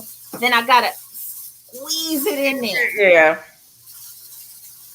That's what I'm doing now. I'm squeezing stuff in there. And then the next row will be just fine. You should be done with that. You're making it too big. That's what it is. No, I had to make it match. So you did have to make it match. This is my second to last row. Okay. You did have to make it match. This row and then the last row, and then I'm done. But the nice thing about it is because you made it so big, your sleeves will be shorter. So don't do your sleeve the length of your arm. Put it on and see how far it comes down, and then Okay, I didn't even think of that. make it That big that old long length. sleeves. Only make it that long. And remember, you're gonna have to do a cuff. There's gonna be a cuff on the sleeve too, and the cuff is gonna be, I don't know, 2 inches, maybe 2 inches. So make the sleeve come down to about there, and then the cuff will come down about there. I mean, I know you like your cuffs long, so you can make it a little bit longer. You said, I know I did make it a little wider because I like to do this thing, like wrap it. Yeah, but yours is going to come down almost as far as your t-shirt comes. Okay. Put it on and see. It's going to come down almost that far.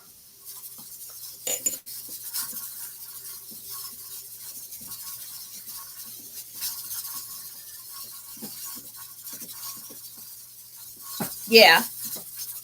Yeah. So your sleeve only has to when you measure your sleeve, it only has to come from there. Yeah. From there down to your wrist. And remember, you're going to put a cuff on that sleeve too. So it's going to go down. The cuff will go down over your hands, so you'll have it long on your hands. Because I know you like stuff long on your hands. I do. Because I wrap up in it. I don't make the sleeve first. The lady who makes it, she makes her sleeve first, and she makes the sleeve the length of her arm. But if you did that, then your sleeves will be hanging down like that. Yeah. So make the sweater part first, and then make the sleeve to match it. Marcus just made a move. Where'd you move to, Teresa? Where'd you go? Marcus fusses at me because I always wear his bathrobe instead of mine. But it's so big and I can wrap it all around me. I know.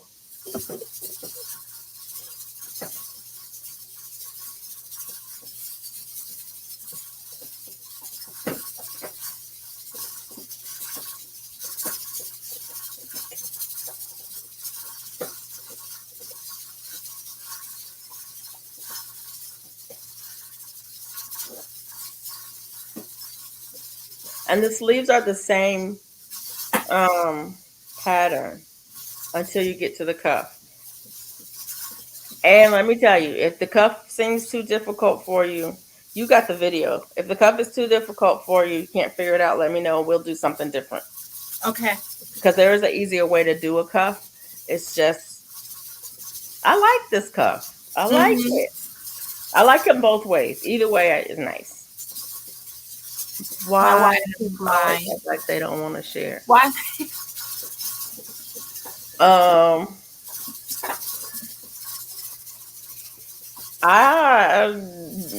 comment. Y'all not gonna get me to talk about my husband. Try as you might. Y'all not gonna get me to talk about. I am not that woman. Marcus couldn't find the his extra set of keys for a while, and his jacket had been sitting on the couch. So I picked the jacket up and I was like, I'm gonna put it in the closet. And I was like, nah, it's been sitting a while. Let me wash it and then put it away. Let me check the pockets. Extra set of keys in the pocket. So I texted him. I was like, I got your keys. He's like, oh, I guess it pays to wear my clothes. No, I wasn't wearing your clothes. Right. They were the keys were where you left them. Yeah.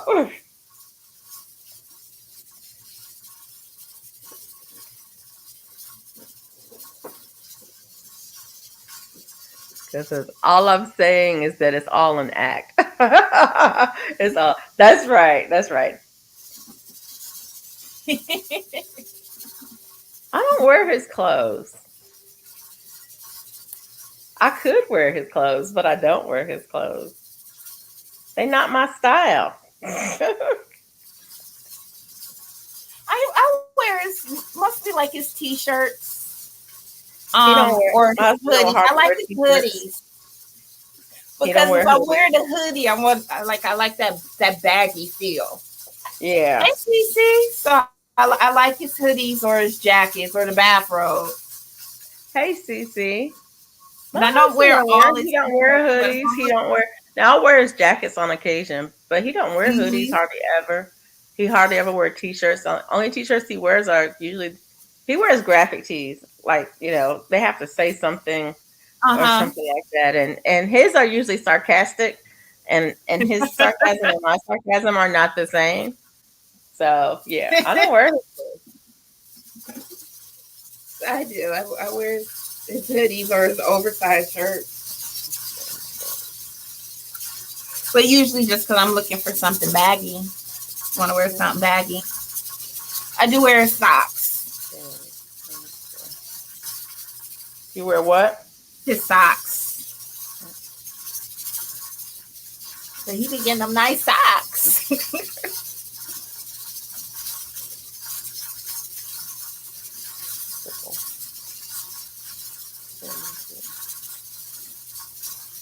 My wife has claimed my t-shirt, sweat, socks, and slippers.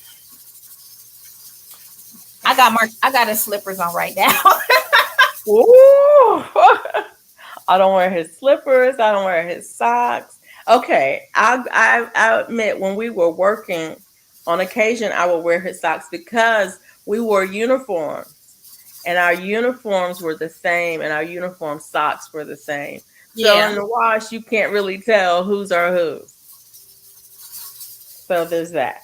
Now that's actually what I told him not too long ago because he was getting us both like Nike socks. I can't tell whose are whose. Everything's going in the drawer. I said, if you really don't want me to wear your socks, make them different.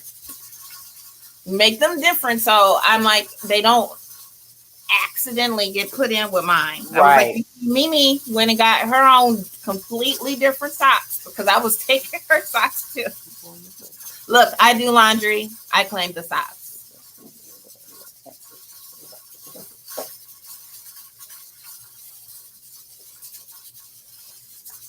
Are you done?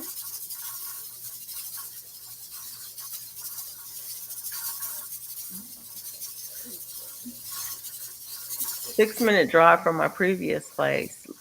Landlords waiting one of their houses back to live, but in reality, they want to renovate and rent for more rent. Oh, yeah, that part. CC said boxers is a yes. I've never worn his boxers. I've never worn his pants or anything.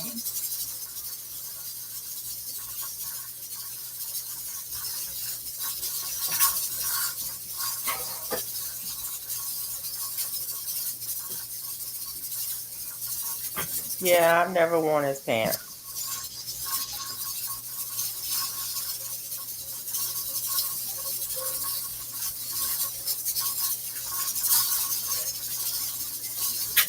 Well, usually only a coat or something like that, and only if we're out and about.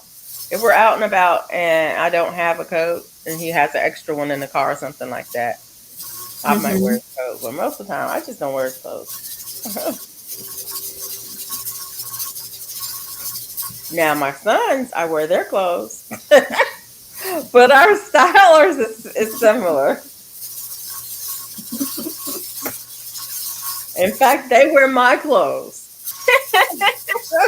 They do.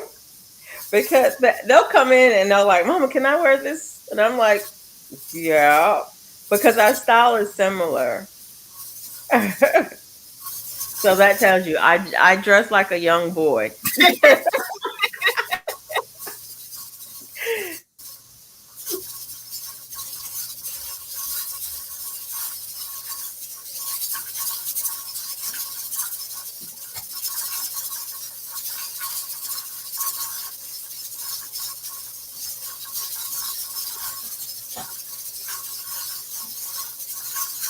Okay, got that.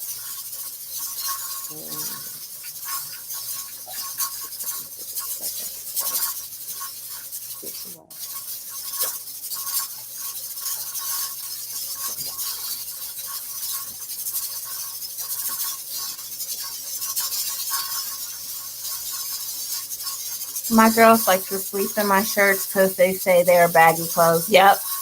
Mm.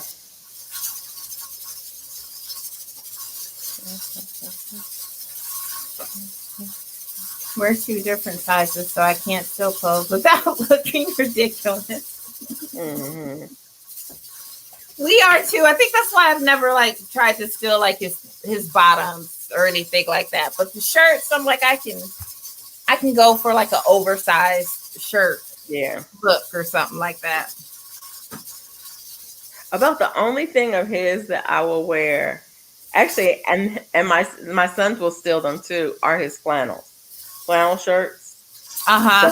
That we will wear. We will both. But we all like flannels. That's the one thing that we all like. Mm-hmm. And don't get me wrong, I've worn his clothes before because for Halloween one year I dressed as Men in Black and I wore one of his suits for that. And my boys are the same way. If they need a dress shirt or if they need a suit, because my husband will dress as casual.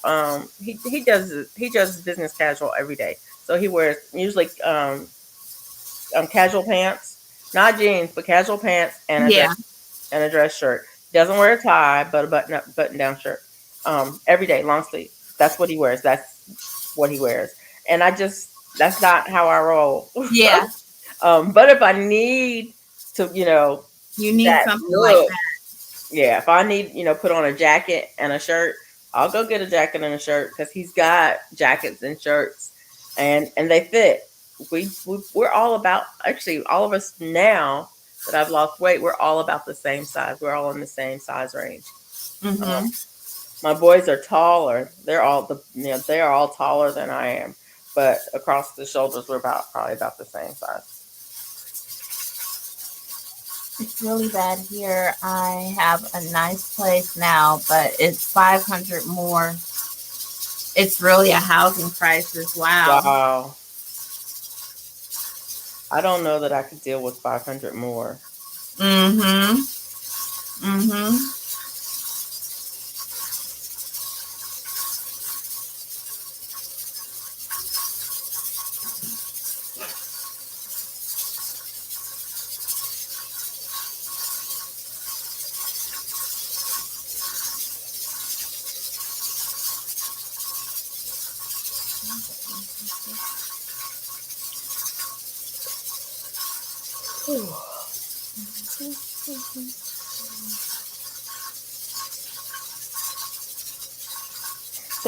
I was just thinking I should start dressing like my husband.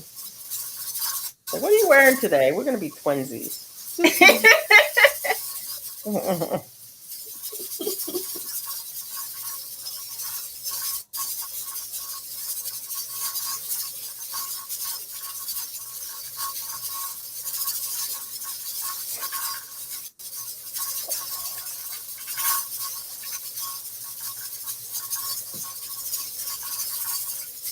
That's a crazy increase. Goodness, my pockets would be screaming. I know, right?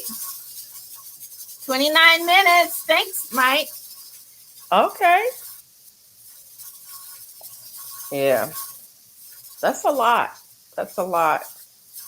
Yeah.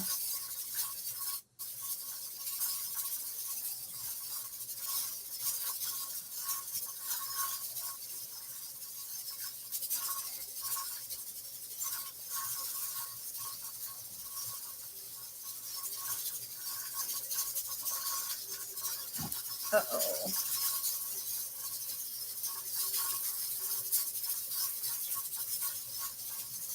Okay.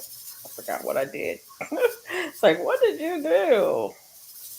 What did you do? Okay.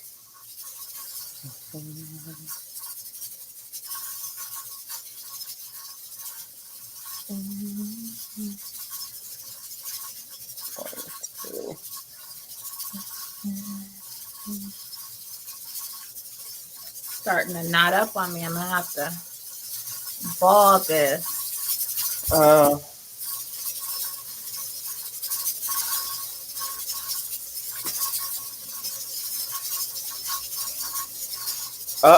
Don't start that. What? Hold on a second. I think I just made a mess. Accidentally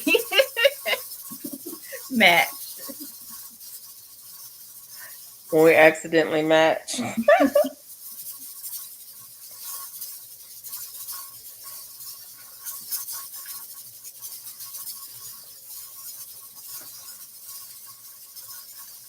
Oh, hooking and balling. That's what I was talking. We were on live one night, and I was like, "What are we doing? We're hooking and balling." You said you're gonna have to ball that, and I was and somebody was like, pause. Like that's what we do. We hook and we ball. Yep.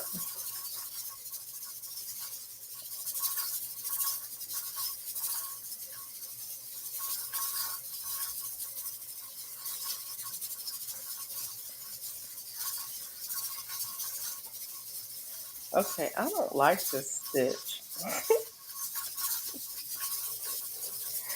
but I'm gonna keep doing it because that's what it calls for. I think I would like just a regular V-stitch better.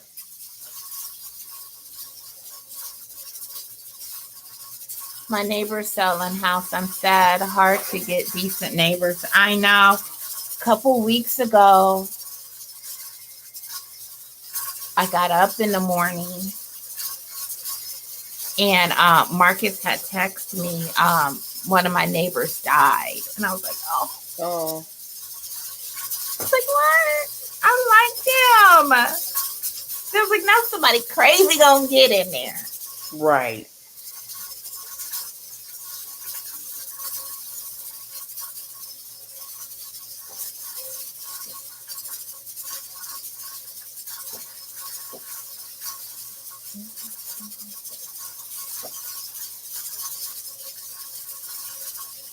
Yeah,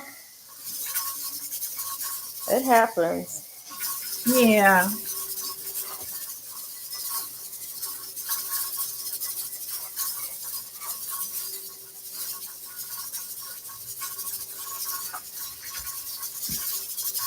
Kodak. They don't value the property. People can't afford to rent or a house, so you end up with like 20 people to a house. Thank you, Teresa. Oh, thank you.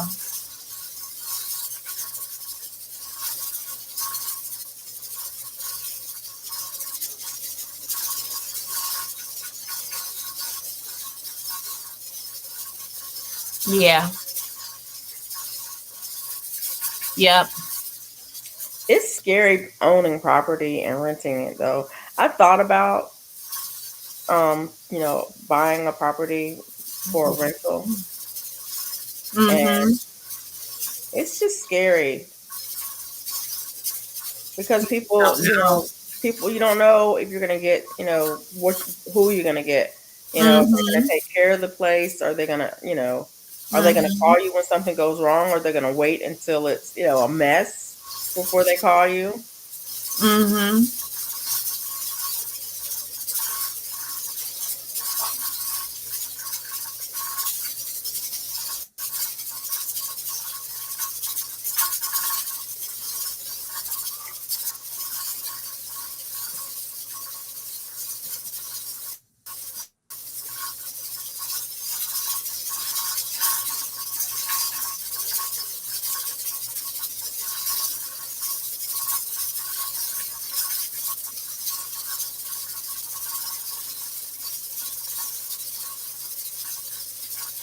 And I don't know, or which is better, short-term rental or a long-term rental, if you were to do something like an Airbnb or versus a long-term, lease on a place. I don't know. I think the people like in our town here in Montgomery, because we have the Hyundai plant, Mm-hmm. there are a lot of long-term rentals because they will fly over executives to work here for a year. And so there are some nice homes that are long-term rentals that are rented by the corporation. And so I That's mean cool. that would be, a decent thing to do. Um, and they're in nice neighborhoods, they're in good school zones. In fact, a lot of those kids go to private school anyway, but they know they're only going to be here for a year. And then sometimes the corporation will keep the home longer, so they'll have different executives coming in and staying in the same home. So you may have like a 10-year lease with Hyundai, Yeah, but basketball. not have the same people staying there. Not just the mom and pop landlord. Even my good neighbor had a lot of adult kids move back in, etc. Yeah. When before we moved into this house, we stayed in the house I grew up in. Like my mom still owned that house, and we moved back there, and same people from the neighborhood and everything. There are a lot of new regulations around short terms now. Both choices has their set of risks and rewards. You're right.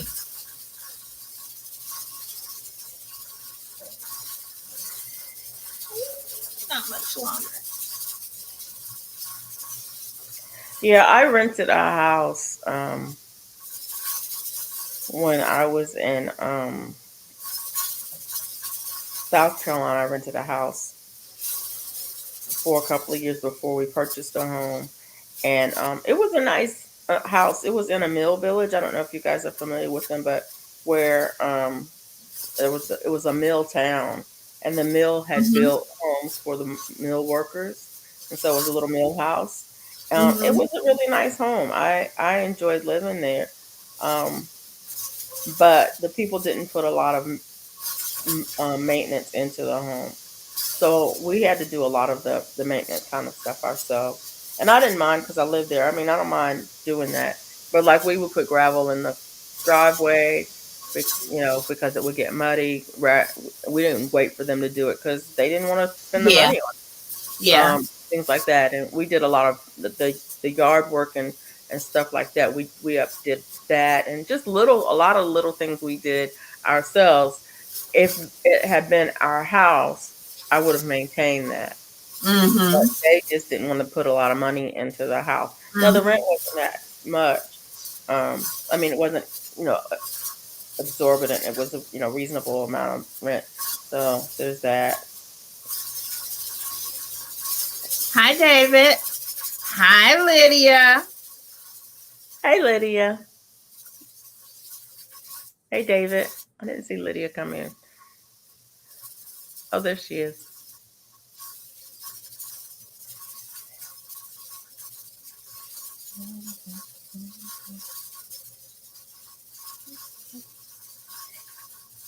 But not every renter is willing to do that. To put money into a house that they're just renting. And so a lot of times they will let things go if the homeowner, the landlord doesn't take care of it right away. They'll let it go, and things can get a lot worse fast if you just let it go. I figured I'm living here, so I'm gonna do things that make it nicer for me. Make it home. Yeah.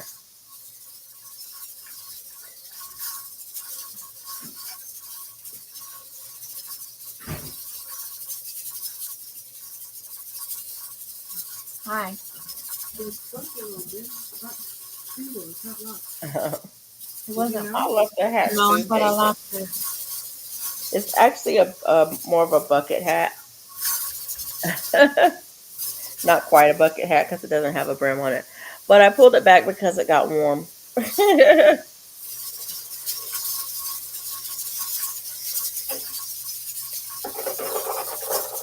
I love this. This is some of the new cotton yarn that I bought.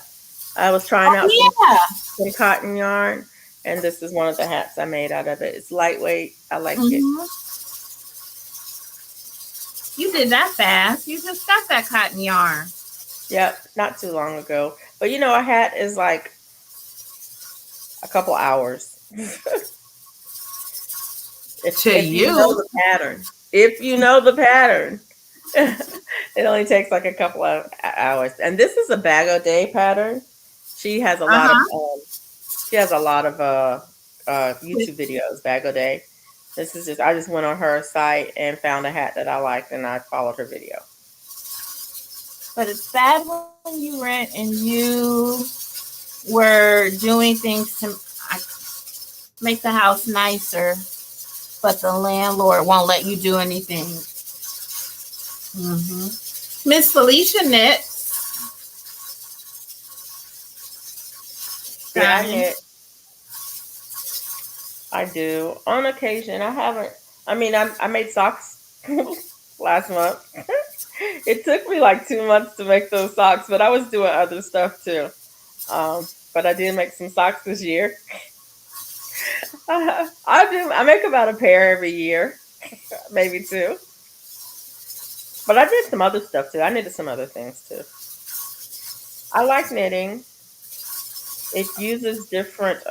It's a different skill set than crochet. Which one do you like better? I'm faster with crochet. I can make things faster. I can do more things with it. But I love the effect of knitting. Knitting, you can shape things to fit better, and it creates a different. To me, it creates a different kind of fabric.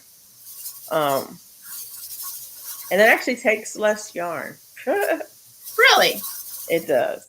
So, I mean, if you were going to knit that exact same sweater that you're working on, the same cardigan, it would take you less yarn to do it. Now, it would take more time, but less yarn. I should do that. I should knit one of those.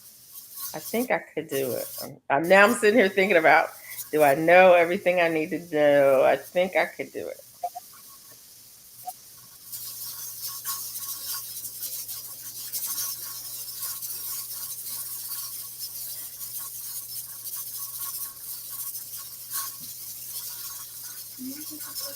What?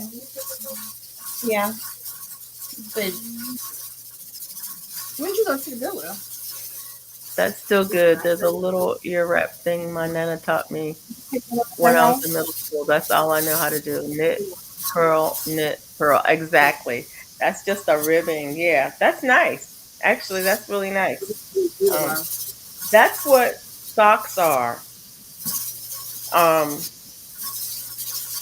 I do my socks in the round. So it's just knit.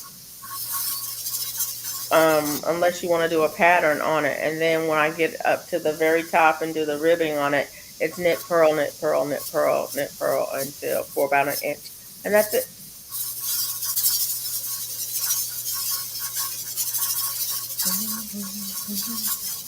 That sounds good.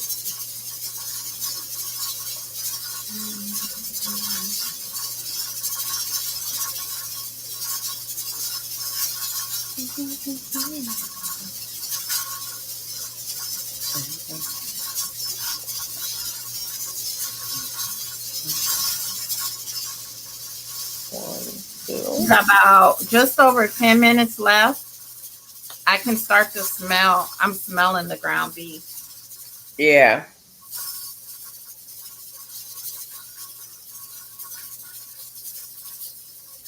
My water, I can tell my water is probably starting to run out in there.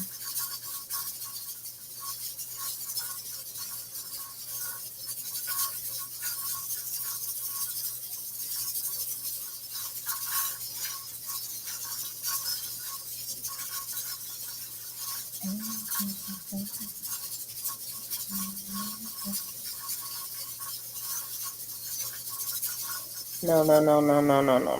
That ain't right. That ain't right. That ain't right. That ain't How I was tired. What are y'all canning again? Ground beef and ground turkey, Donnie. Donnie tired, y'all.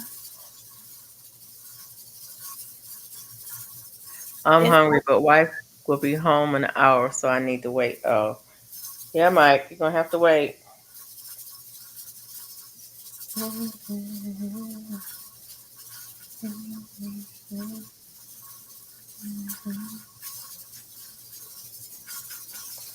No, no, no, no, no, no, no, no, no, no, no, no, no.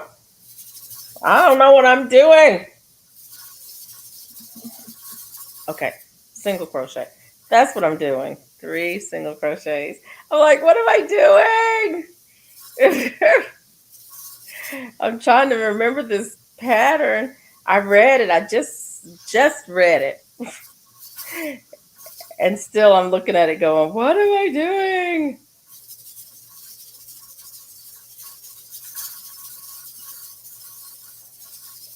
So the underarm section of this sweater, the bodice section of the sweater is just double crochets. Uh-huh. But the underarm section is these V stitches. Ooh. But they're not regular V stitches. And they're yeah, that part. And every other row, basically one row is single crochet, and then the next row is the V stitch, and then the next row is a single crochet. And the height of them matches up to 2 rows of double crochets, supposedly. I think that's why the thing doesn't fit well, because the height doesn't really match up. So it pulls in a weird kind of way. But anyways, I'm doing it. I'm following the pattern for a couple of more rounds.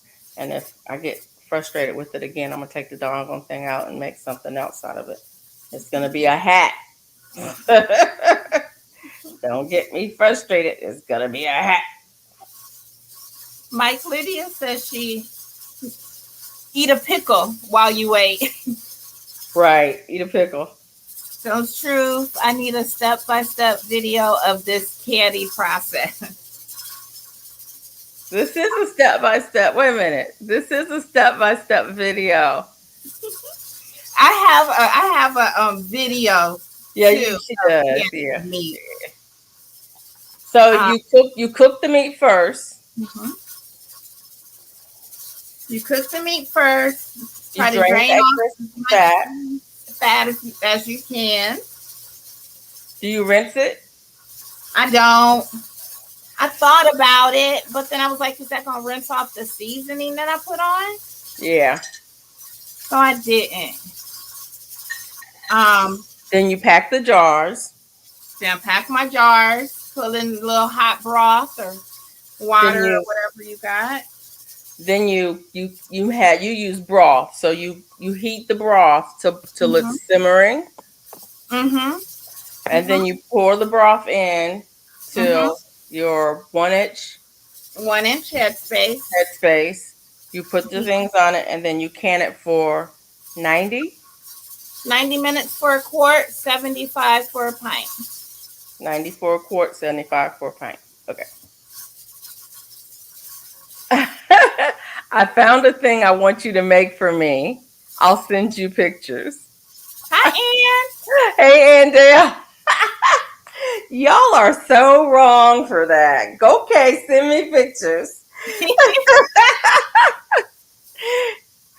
My sister did that to me. She was like, I want you to make me this. And I'm like, I don't even know if I can make that. I don't even know if that exists.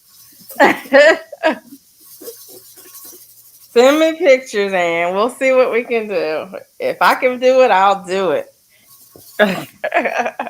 Lydia, I'm trying to finish up my cardigan, but I needed to ball this yarn up first. Kept knotting. And I'm working on a sweater.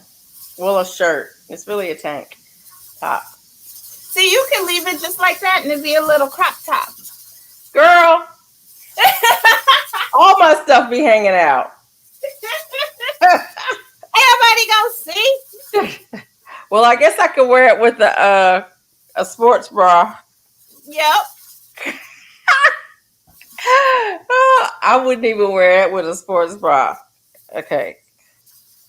I'm done. You are wrong for that. Yeah, it's gonna be a little tight, but I don't care. But I don't care.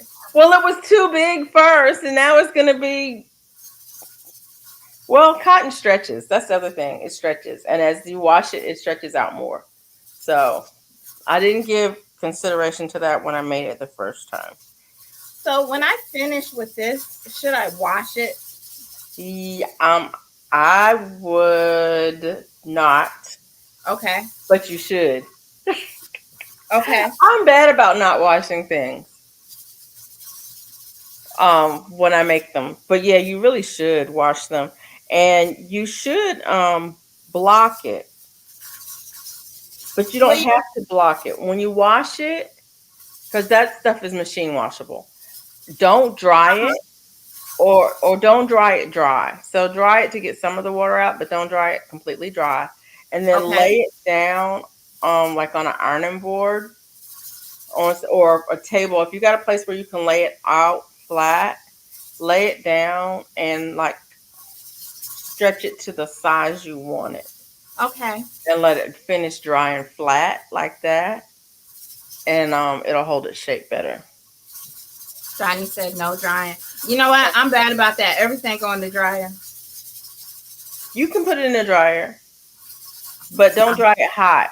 Dry it on medium because, you know, it's acrylic. Acrylic ain't nothing but plastic. Everything go on high. Okay. You're going to melt it. You're going to have a melted bunch of plastic in your dryer. And you're going to be wondering why you got to call a repairman to come and get it out. Actually, what you would do is you would get your heat gun and get in there and melt it and scrape it. You'd be melting and scraping that doggone dryer to try to clean it out. That's what you do. I would. I'm on my computer, and you can send it to me on my phone or my computer. Either way, if you send it on my phone, I can show people. But either way, it's fine. You can email me or you can text me. It doesn't matter. I can do both on my phone. Miss Felicia's gonna look at it and say, "That's easy. All you have to do is a double crochet and 25 single crochets and blah blah blah." I'm not gonna say that. I'm gonna look at it and say, "What do you think I am? Who do you think I am? I can't make this. This is impossible." No, nothing's impossible. It's all easy. You know that, right? It's all easy. My kids will go, "It's so hard." I'm like, hard? We're Humphreys. We do hard. Every day, all day. And they're like, "I don't know how. It's so hard." I'm like, "It's because you haven't done it yet. Once you've done it, it's going to be easy." Did you go over grandma's already? Mm-hmm. What's this going to be? Beef. For what? Whatever you make beef out of. Like spaghetti and stuff? Yeah. You taking that thing with you? Okay. That cleaner? That vacuum? Oh no, me and Alexis are going to come get it tomorrow. Probably. You can come around here and say hi. It's so cute. Hello. Mimi said hi. Hey, Mimi. Okay. Let me know when you get to wherever you're going.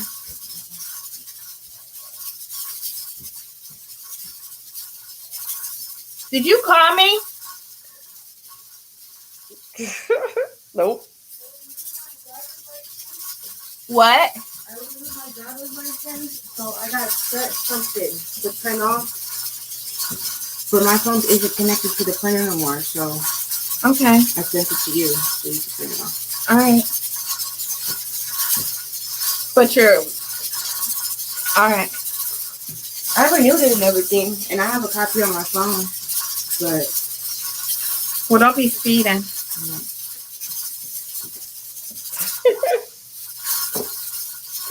Yes, ma'am. Hi. Where's she going? She gone for the night. No, she not. Where's she going? Lock that door. I didn't say she could go. Oh, she is 21. Wait a minute. I didn't say she could go nowhere. I Guess can't they believe she that old. I thought she was 12. I mean, I knew better because she drives and she has a job and all of that stuff. But I just feel like she's 12. You know, Yeah, yeah. it's like that's like an age that they can stay forever. I'm like that. Yes, I have an forever Android, and keep just email it to keep me. kids at like 6 or 9. And The it's baby limited. only 6. He's 12.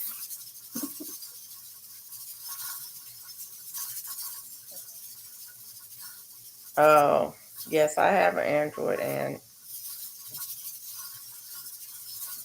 Still a baby. you cannot. You can't send pictures. You can send pictures from an iPhone to an Android. Mm-hmm. Mm.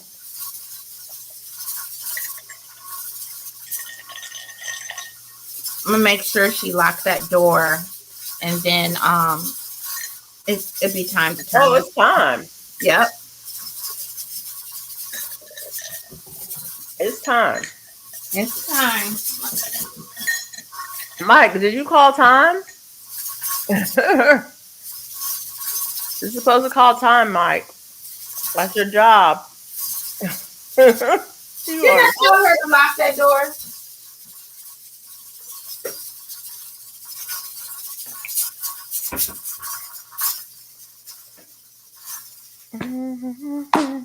All right.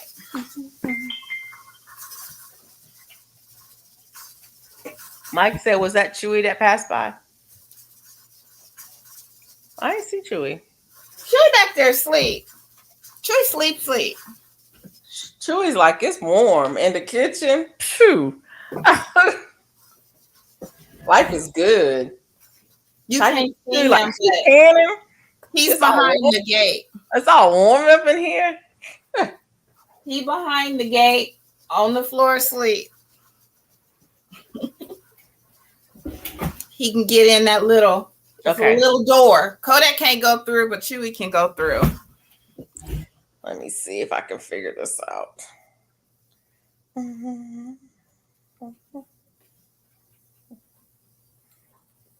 No, I have not tried that.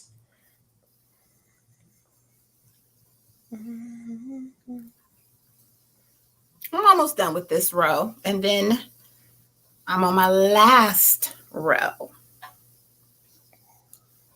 And the last row is half doubles, right? It's whatever I've been doing. Okay. That would be half doubles. You know I don't know the names. I know single. That will be half doubles. Mike says time. Android for life. Yeah. Thanks, Mike. Oh, that's kind of cute.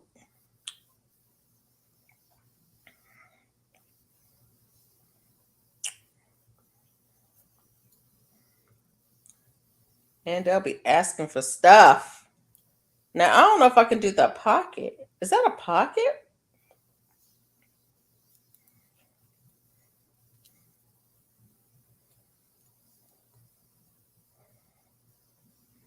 It's got seams, Andale.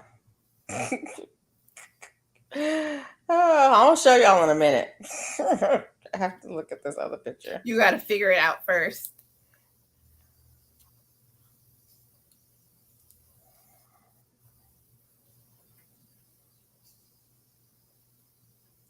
I don't remember. I'm trying to figure out what this is.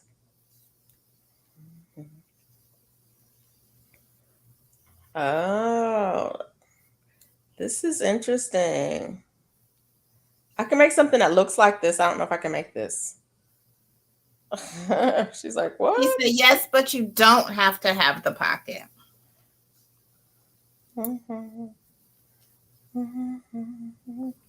pocket is cute. Okay. Can y'all see it? It's a sweater. Oh. Isn't it pretty? It's like a hoodie. It's a sweater. It's got a pocket on the front. Yeah. It's like a hoodie. I like that. You got to figure out how to do that so so we can do it, because I would do that.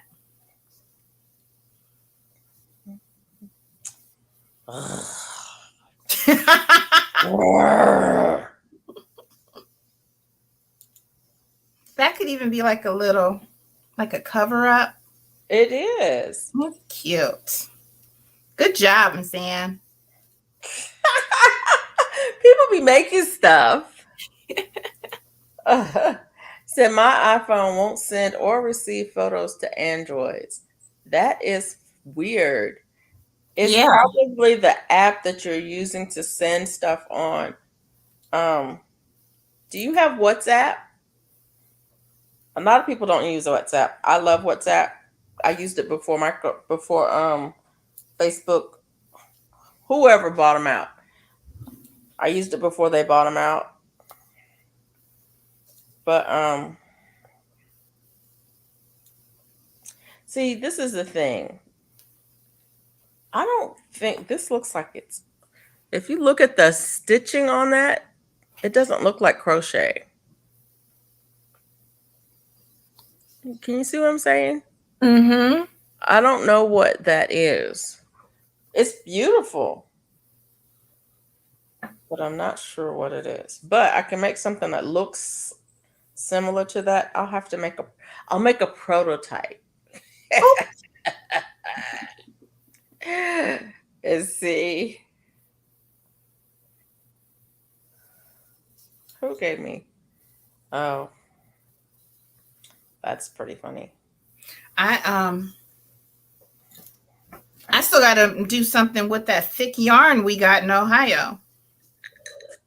I thought you was gonna take it back. No, Lydia took it back. I was not taking it back. Oh, I was committed. Make that sweater. Make that hoodie. It was a hoodie, wasn't it? Or was it a sweater? I thought it was a cardigan. Maybe it was a cardigan. You could make a blanket out of it. I got a blanket. I'm looking at the blanket. Don't nobody use that blanket. Okay.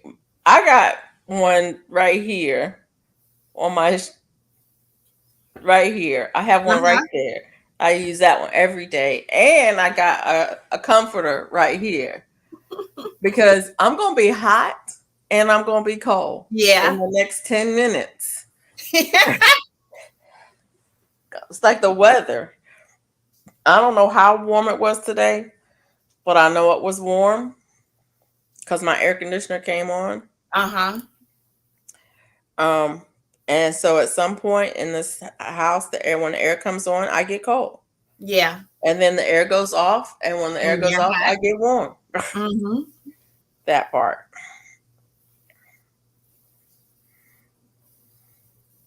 So I'll always have a spread or a comforter or something on every chair in the house.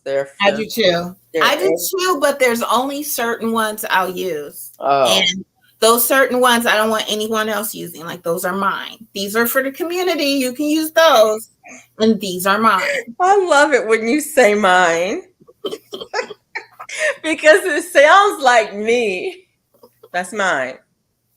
That's the That's mine. Don't touch it. Don't look at it. Don't think about it. Now I gotta wash it and get it to smell like me again, because it's mine. Right. That's mine. I don't even want you to touch it. My son was in the house the other day. He was like, I was like, what are you doing? And he was like in the craft room, which is his old bedroom. He was in the craft room. And I was like, okay, that is used to be his bedroom. Uh-huh. So there may be something in there that's his. Then he went in my room. I'm like, get out of my room. What are you doing? That's my room. There's nothing in there for you. Because I know he'll go and he'll look. Uh-huh. He'll see something and he'll go, oh, I'm taking this.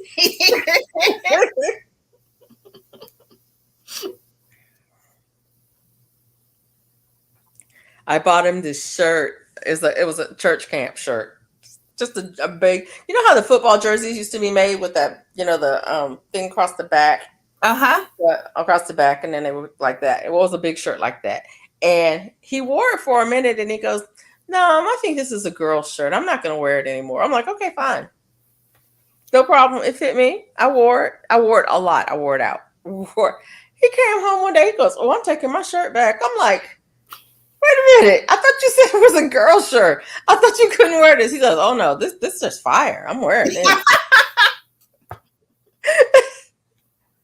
Like, what? I went through all the trouble of buying you this shirt so I could have it. Now I have it, and you gonna take it back? Mm-hmm.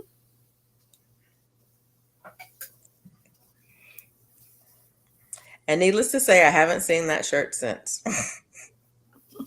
Because it's fire. Now. I'll turn my AC on soon. I don't like windows open. I'm in the city, so AC it is. We opened the windows today. I need to go make sure I close those windows. It's late. Yeah, I can't open the windows because of allergies. Mm-hmm. If I go Don't out, y'all have siblings? This sounds like my sister. no, I'm not that way with my sister. With my sister, anything I have, she can have it. If she want it, she can have it. She look at it like she want it, I'll give it to her. She can have it. Aw. That's my sister. I That's am my not sister. like that with my sister. I am that way with my sister.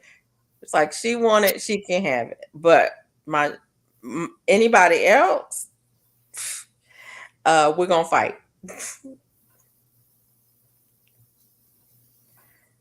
Did I tell y'all the story about the time my brother gave me a gift that was mine?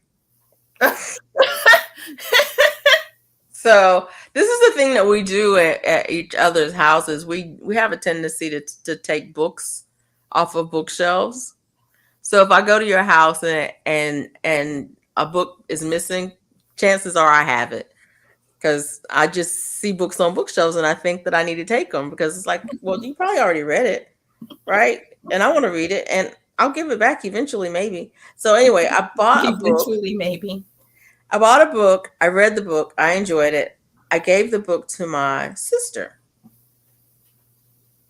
My brother went to my sister's house. He took the book. He read it. He gifted it to me. I'm like, this is my book. You can't give me my book. He's like, how do you know it's your book? It's like when they made one, they made two. I said, turn to page 100. What do you see on page 100? This book is the property of. I put my name on it on page 100 because that's what I do with my books because my siblings take my books. So I can prove it's mine.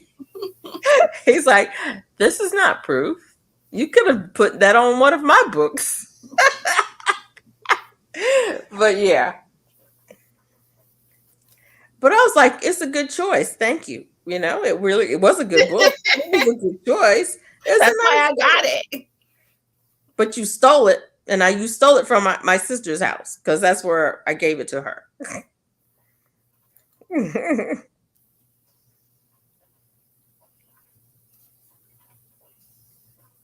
I have a book right now that I'm going to send to a friend because I got it from her house. I don't know if she knows I have it. She might have said I could have it. I don't know. I may have asked for it. But I might have just picked it up one day. Mm-hmm. You know, you pick up a book, you're sitting at the house, you're reading the book, you leave, you take the book with you. It's not like I hid it in a backpack or anything like that. I didn't sneak in at night, you know, while everybody was sleeping and go and look at the bookshelf and find a book to take. No, it's not like that.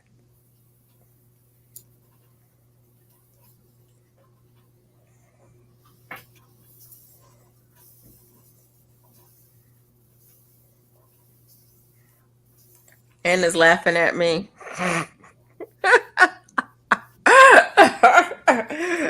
Yeah.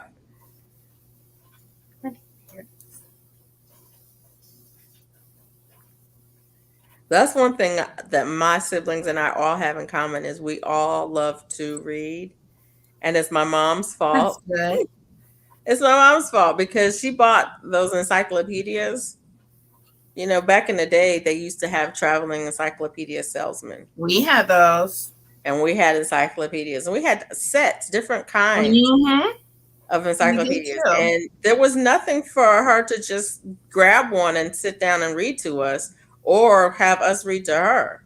I would do the same thing, and then it would be like, see such and such, and you have to go see. That was the internet. Right. That was the internet before the internet. Yep. Exactly. That was how you look You stuff learn up. how to do stuff. Mm-hmm.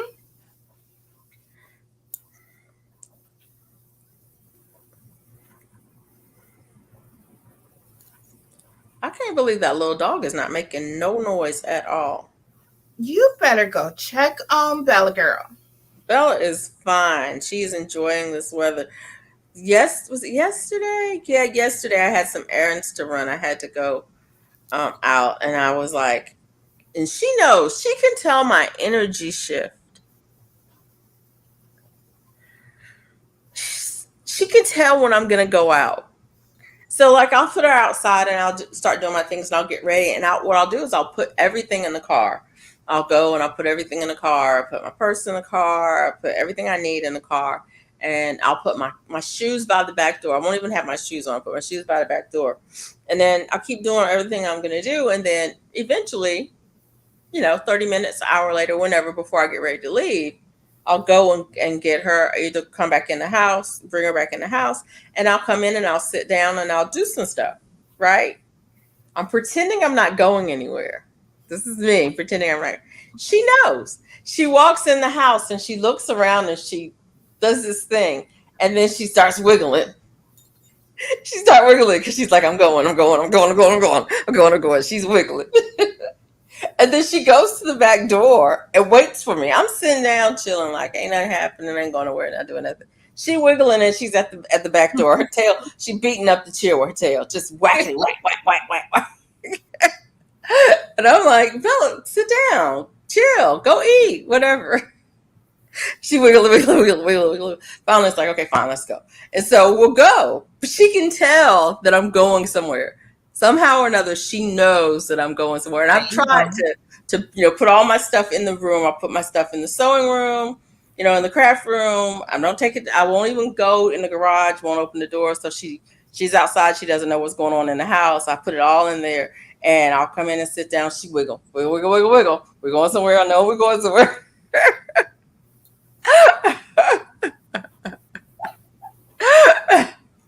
And I hate it so much when I can't take her with me. Well, I said all of that to say that it's getting to that point where I can't take her anymore, because we went out yesterday and it was almost too hot to leave her in the car. Yep. Luckily, the things I had to do was like I only had to run into the UPS store, and so it was only like 5 minutes. There was no line or anything. Just need to run in and drop something off. But if I had to go anywhere and stay 10 minutes or longer, it would have been too hot to leave her in a car. And so it's getting to the point where she can't go. She loves to go for a ride in the car. Loves to go. And it's like, I can't take you today, girl. Yeah. But you should see her. She gets so excited and she's just wiggly. She's just, her whole body is just shaking. It's like, let's go. Where we're going. And she gets in the car. She sits down. She puts her nose up. She puts her nose out the window, and she sits there and she says, let's go. And then when I go and I leave the car, she lays down on the back seat of the car, perfectly quiet, perfectly still, until she hears me unlock the door. Then she sits up. Where are you?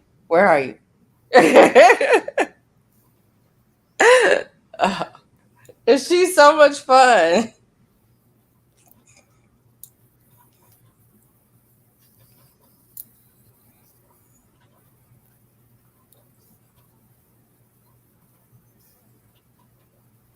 My last row. Okay.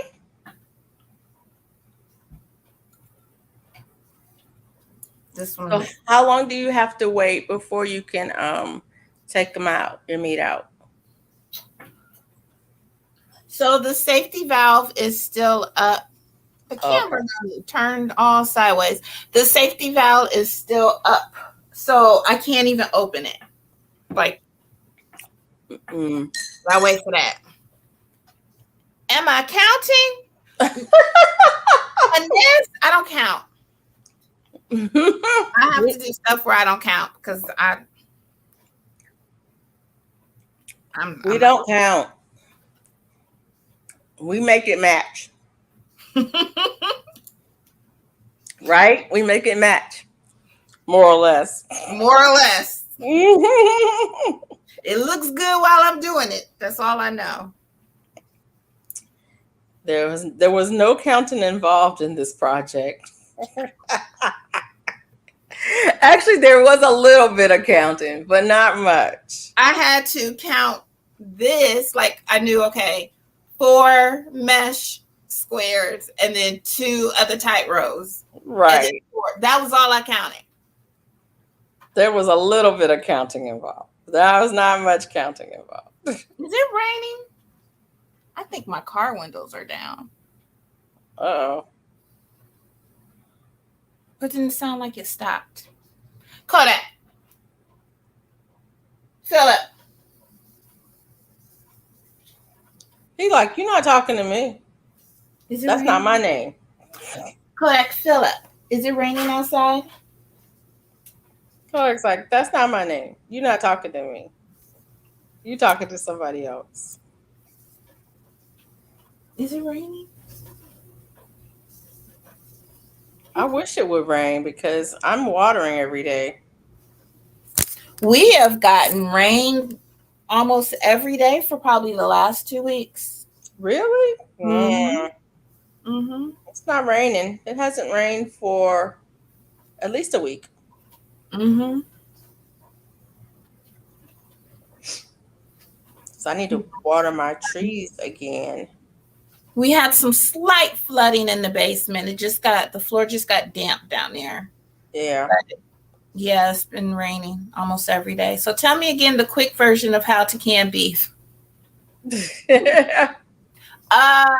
is ground beef. So brown it, drain it. Put it in your jars. Put some hot broth or water in, 1-inch headspace, and 75 minutes for pint, 90 minutes for quart. That's your quick version. That's the quick version. You seasoned yours with salt and pepper only. Huh? You seasoned it with salt and pepper only. I seasoned it with pepper and garlic. Pepper and garlic. I didn't salt it because I was afraid I was going to over salt it. Yeah. But if you're not heavy-handed on the salt like I am, you can salt and pepper. Jones Truth, if I had to count, I would never crochet. I know that's right, ma'am. I can count. I really can, but I prefer not to. When I was doing, because I did a blanket and it was a different color, like every so many stitches. Oh, no. I ended up, because I didn't have the stitch markers, I ended up putting in bobby pins. Yep. I've used bobby pins. I've used safety pins. I've used pieces of thread. I've used bread ties. Whatever I have. And it was short intervals, because if I went too long, I would have lost track. It was like every 5. But right. I knew like 5, 10, 15. Because if it's too long, I'm going to get distracted. No right. Onions, or did you add onions? Yeah, onions and peppers. I added onions and peppers.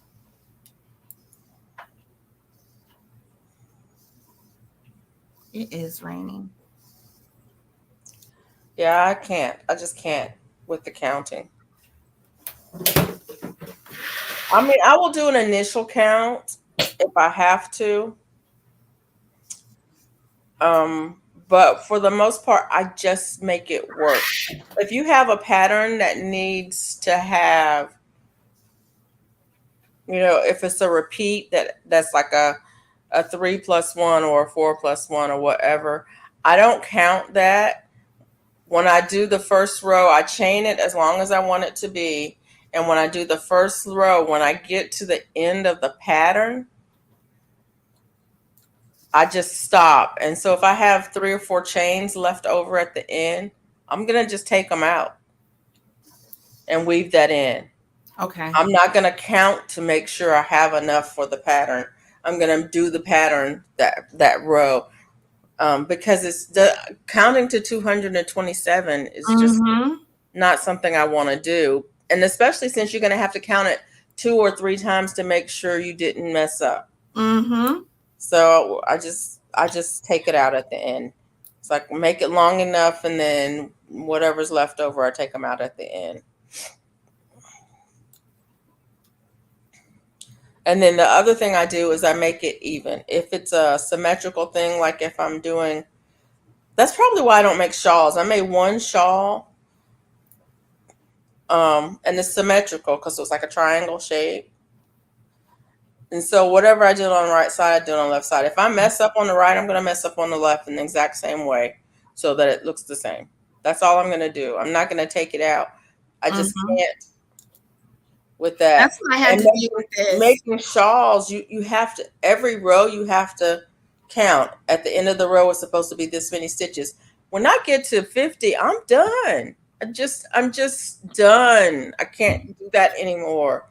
And so that's why, I mean, there's some beautiful shawls out there, but it's like, no. And with those with color changes, ever so many stitches and different patterns, ever so many rows and things like that, no. It's too much. I don't crochet. What I had to do with this, there was one on the other side where I didn't do the 4 mesh. I did 3. Do 3. So then I had to duplicate that on this side. So I was like, I'm not going back. And right. I did. Make it match. Just make it match. And then who's to say that's not the pattern? That's the pattern. It is now. It is. That's the other thing about patterns. Like this hat, this is a Bag O' Day pattern. This is a Bag O' Day pattern. But at the end, I didn't do it the way she did it at the end. Because I didn't like the way it was curving down. And so I said, I'm not doing that. And I did something different. Because I didn't like the way it was. I'm like, I'm not going to wear that hat if I make it like that. And now that's your pattern. Now it's my hat. I'm going to wear it because I made it the way I want it. So, yeah.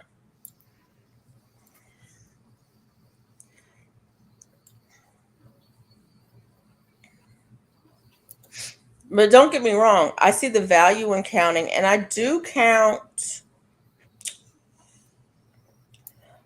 small counts. Like if I'm making socks and the pattern is knit 2, purl 2, okay, I count 1, 2, 1, 2. So that's a small count.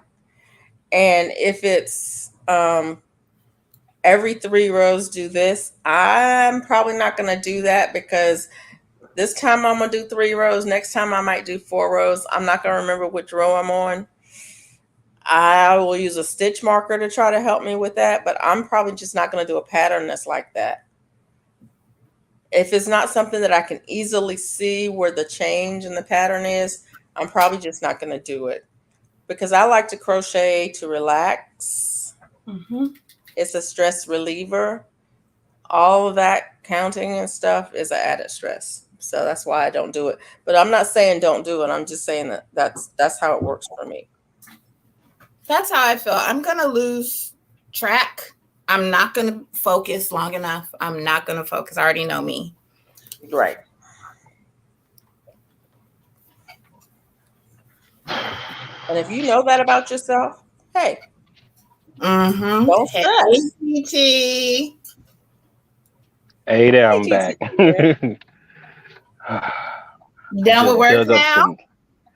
I'm done. I got off at 7 because I've been lollygagging, so they can keep that 45 minutes. And I just filled up the 20-gallon totes.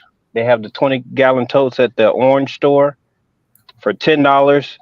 So I just took the Oh, shovel and yeah, they let me get 5 of them. He said you can come by 5 times, but if you come more than that, then I'm gonna have to charge you. I said okay then. I'm gonna hit 5 and then I I'm know that's done. right. Yeah. Hey, Auntie Yep. So I got 20 gallons of topsoil. I'm gonna mix them with some peat moss that I got for $2 a bag. It's 3 cubic feet, and I have um, one of those Miracle Grow, the $2 ones that Alan. FR were talking about. She ain't got no friends. Yeah, that one. I ain't got Yeah. no friends. So yeah, that's what I just did. Did I seen my Tia, you got any friends? I don't know what that means. Did anybody tell you that you could go to one of them stores and get some soil for $2? No, you ain't got no friends either. My friends would be like, "You said you didn't care about the dirt." Well, my friends didn't even tell me about it. The people who call themselves my friends, they didn't even tell me about it. I was like, okay, fine. Be that way. GT Junior got some though. His friends told him about it. Yeah, I snuck that in there. They was telling me I got it, and I talked to the lady, and I was like, but that's not fair. It's like I thought y'all said y'all honor it, but y'all won't honor it if it's up here though. She was like, and then she gave it to me. And then I went to the other store to go get 10 more because I'll just use it next year. You know, I know it's a chemical or whatever, but like FR done taught us, there's, it's about the dosage. So the dose makes the poison. Yep. So I would have got 10 more, but it was Miracle Grow soil. Yeah, it was only 0.75. Yeah. 0.75 cubic feet, $2. So I got that. I'm gonna mix that in there. My trees came back. I got 3 trees that came back. 2 pairs. Is Mike still in the chat? Yeah, he's around. Hey, Mike, I got the Summer Chris pear. I had it last year. It didn't do anything. It came back. I left it outside. It's still green. The moose chopped it down though. The moose chopped it down some. So it basically lets me know that hey, your tree is good because it left 3 other trees. So it's like okay, those are probably deceased. So yeah. Mike said he ain't got no friends either. If Mike got friends, Mike know I'm a scatterbrain on a lot of different things. Mike know me. Mike said he ain't got no friends either. Charge what they say, charge it to my head, not my heart. I'm gonna charge it to your head and your heart. Oh man, a double whammy! Wow. Yep. Wow. It's so beautiful out here, y'all. I tell you. It's 58 degrees. It's very, very sunny. It's 8 o'clock. It's 8 p.m. right now, and y'all can see all that sun back there. Yeah. I'm like, it's beautiful. It's 11 o'clock at night. What are you talking about? It's sunny. It is very, very beautiful here. Yeah, I'm loving it. My son had his little track. Whoa, what the world? What that doing? Y'all see that? What is going on with your camera, Tia? Oh man! Oh my goodness! Oh man! Y'all see that? Look at the screen, everybody! Look! Oh man! Look at her! She doing tricks! Oh man! Oh my god! That was a trim! Oh man! Did she? Something happened with her internet, probably. Give her a minute. Man! She short circuit. Oh man, that was trippy. That was trippy. That is weird. Mike's throwing holy water. Shoot, that's kind It of was the scary. Matrix. The Matrix glitched on us. Yeah, sure did. And I went to my son's track meet today, and it was pretty good. Like I had a very relaxed day, and I was there rooting him on. His one of his grandmama was there, so I had a great day. I was able to take him home. Got the I went to the orange store yesterday, and they had some treated wood on sale. I got it from the 70% off, Yeah. and yeah, I'll be able to build the chickens a run. Nice. Yeah, yeah, they messing up my furnace. Um, I got to get them out of there. I'm gonna have to tell my wife. I've been teetering on it or whatever. You know, you choose your battles, but it's one of Yeah. those where it's like, look, if the heat goes out in the wintertime, you're gonna be Uh-uh. mad at the chickens. So let's just Don't be because we don't have heat. We ain't had heat since it'll be 2 weeks on Monday, but we have a wood burning stove that I have not used yet. I know use your preps. You need to use the GT, but I didn't use it. You know, but we use the oven like back in the days, and we use the plug-in. So everything is going to be more expensive once we get it fixed. But Yeah. it's pretty good. I'm I got to kick them out.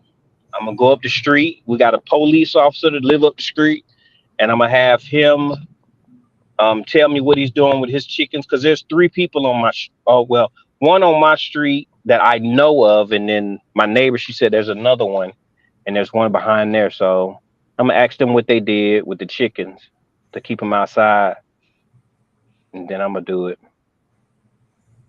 because they got to get out. Where's my phone? Fern-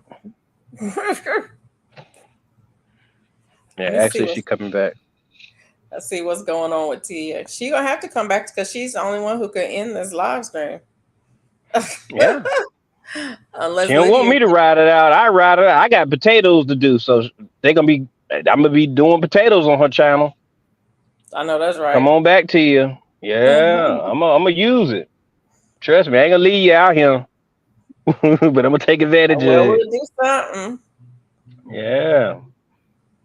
Shoot, I got my crochet hook and some yarn, and I got the book. So trust me, I can get innovative.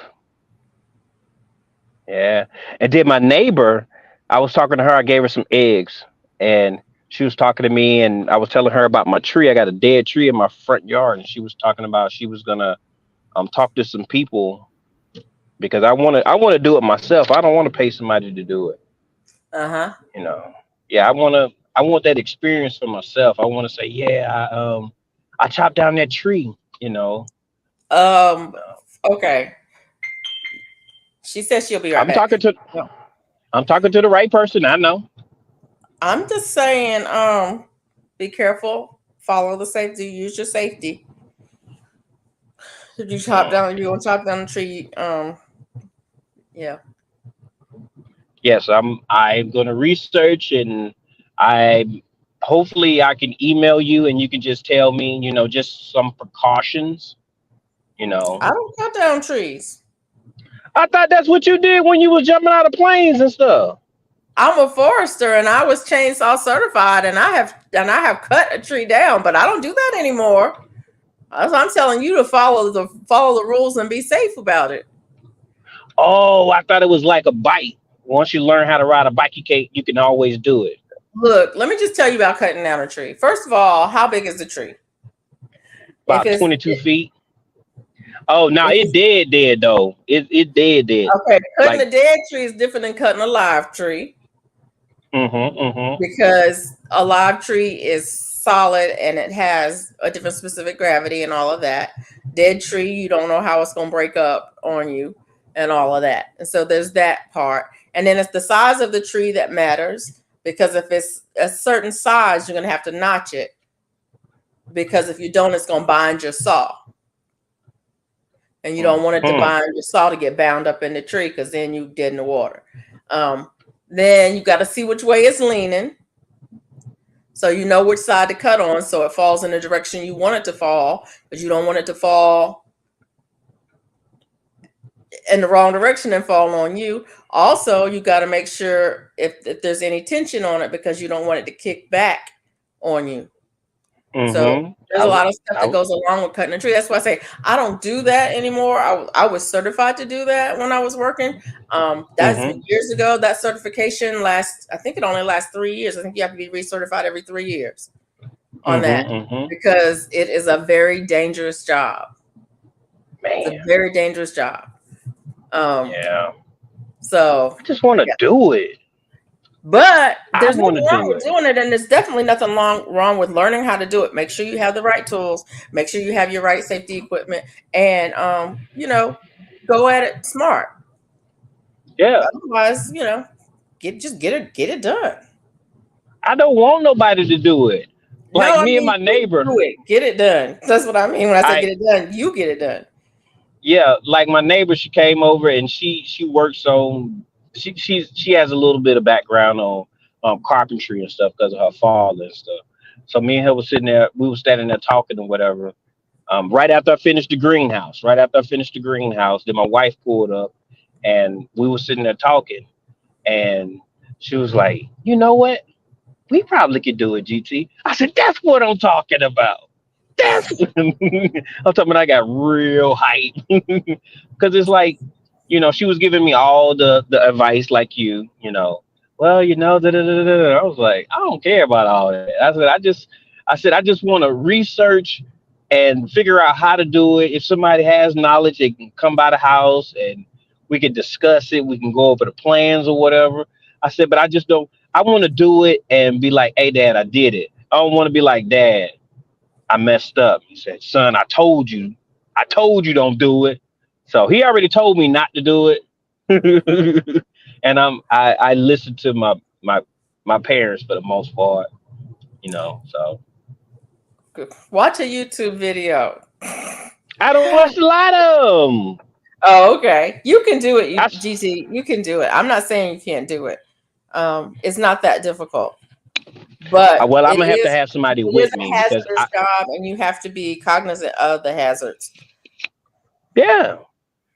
We were thinking about grabbing the rope, taking the rope all the way to the top, putting the tension, because anything in front of my house is clear, So I'm talking about we were just brainstorming real quick. It felt real good. And then it's all sunny out, the neighbors walking by. And then I got this one neighbor, every time he walks by, he sees me. That tree's dead. I'm like, no, I wanted to say so bad. I wanted to say so bad today. I don't have to do that though. So I just let it. I said, I know you told me that last year. I said, but it's about priorities. I said, they're going to charge me $1,200 to remove this tree. His wife kept on walking, and he looked and he kept, it's about priorities.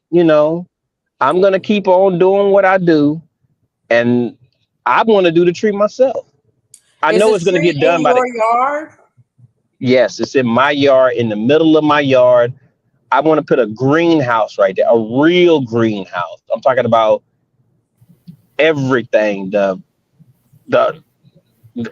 what is it called? Oodles or boodles? I don't know what it's called, but I invest a good $10,000 or so to have it to where it's structurally sound, it's tropical during the summertime. It's I want to do that. I enjoy growing food, and I'm here for the next 20 years or so. I think it's a beautiful investment. What up, Tia? Hey. That was a dry high. I'm switching laptops right now. For some reason, Miss Felicia and GT are coming in green squares. And if I open my camera, I come up as a green square. Oh. So I'm switching laptops, but this one talking about we got to update. Oh, yeah. So I'm waiting on it to update. Wow. I don't, maybe this laptop is dead. Like, it's done. I don't know. It's like, it's done. It's done. He said he done. You was glitching like the Matrix. I saw it. I see on just fine, and I'm like, what the heck? So then I dropped down, and then that's when I started getting the green squares. Yeah. I was like, let me go get the other laptop. That's crazy. Wow. This laptop said I'm tired. Mm-hmm. It's been 3 hours. You check your settings in StreamYard? I did. That was the first thing I did. Okay. But remember today I said I had went through both laptops and just kind of cleaned up some storage space because they were running slow. Yeah. So I didn't delete anything. So it's not like I deleted something that maybe been important. I don't know. Yeah. It's letting me log in on the other one now. Okay.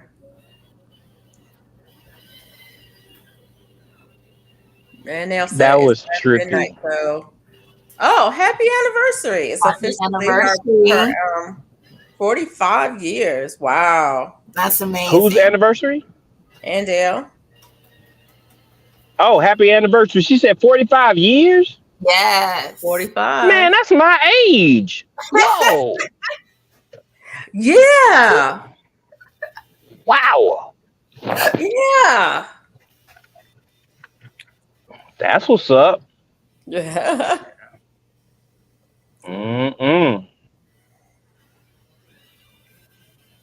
I think me and my wife, we on number 7. Start giving us some advice. Right. Because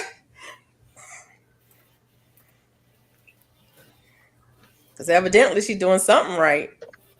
Mm-hmm. See, I'm forgetful, so it works out for me. And I got my grow room, so I just go in the garage. She got her TV, so, and then we like to eat food. We like to eat food, so we just come together and discuss it.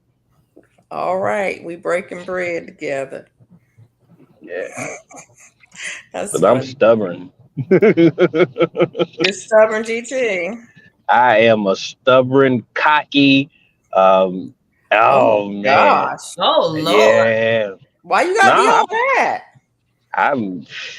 I'm built like this. I don't take no mess. Oh no. Like, I'm built like this. All right. No, I don't play no games with it. You gotta.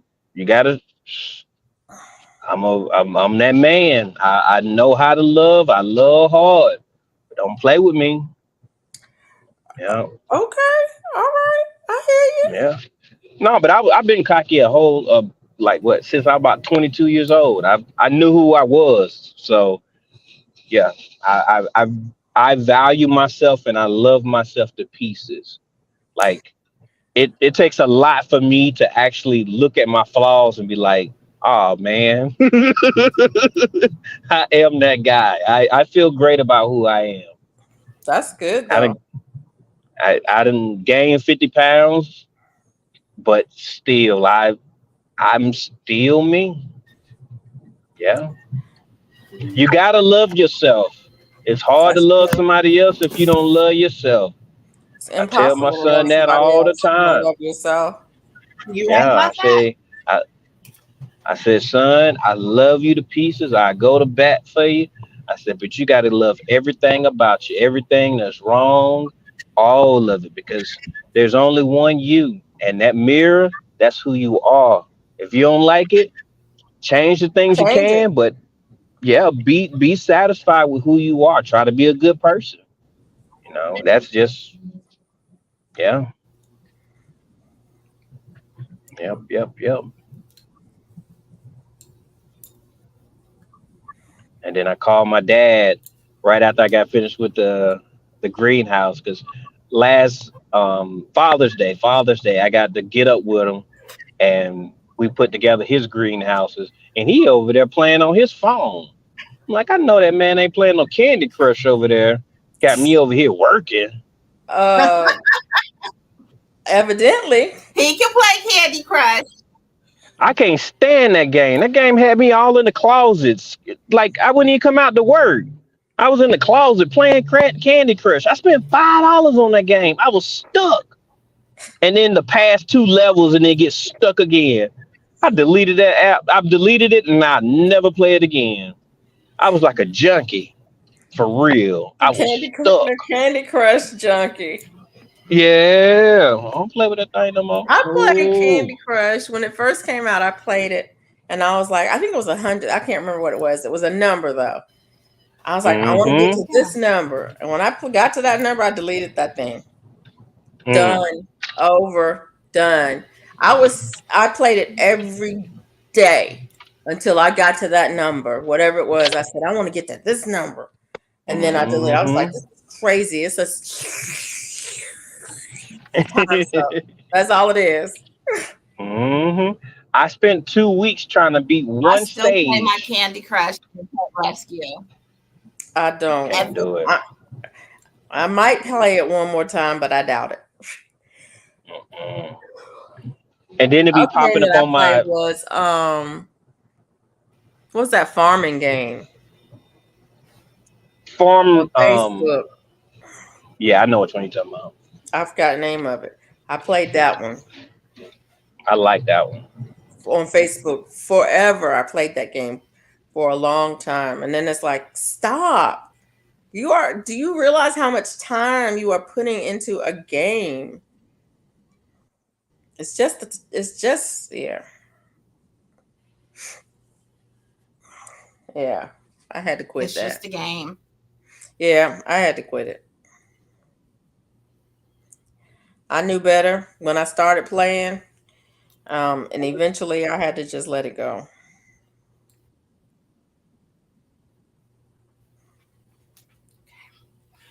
I'm going to show you this. It'd be my way out. I'm still glitching.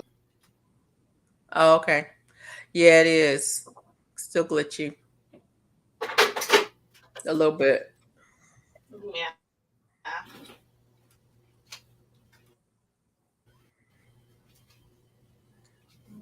Did the pressure go down finally? Yes. Watch out. Let's see it. Kodak said, I smell food and you're not giving me none. What's wrong with this? Is that carrots in there? Peppers and onions. This is peppers and onions. This is the ground beef. Still ground beef. Bubbling. I heard you say that earlier when you was telling somebody when they asked you a quick way to do it and they asked you. But I still related orange to carrots. Yeah.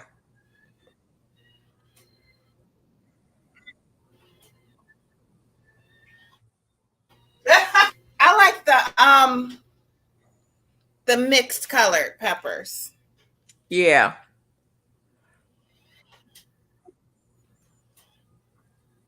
Absolutely no games on my phone. Jones said. Okay, that's the turkey. Okay. Okay, yes, Mike. Ma'am. Mike is in the bushes because his wife is home. He finally gets to eat.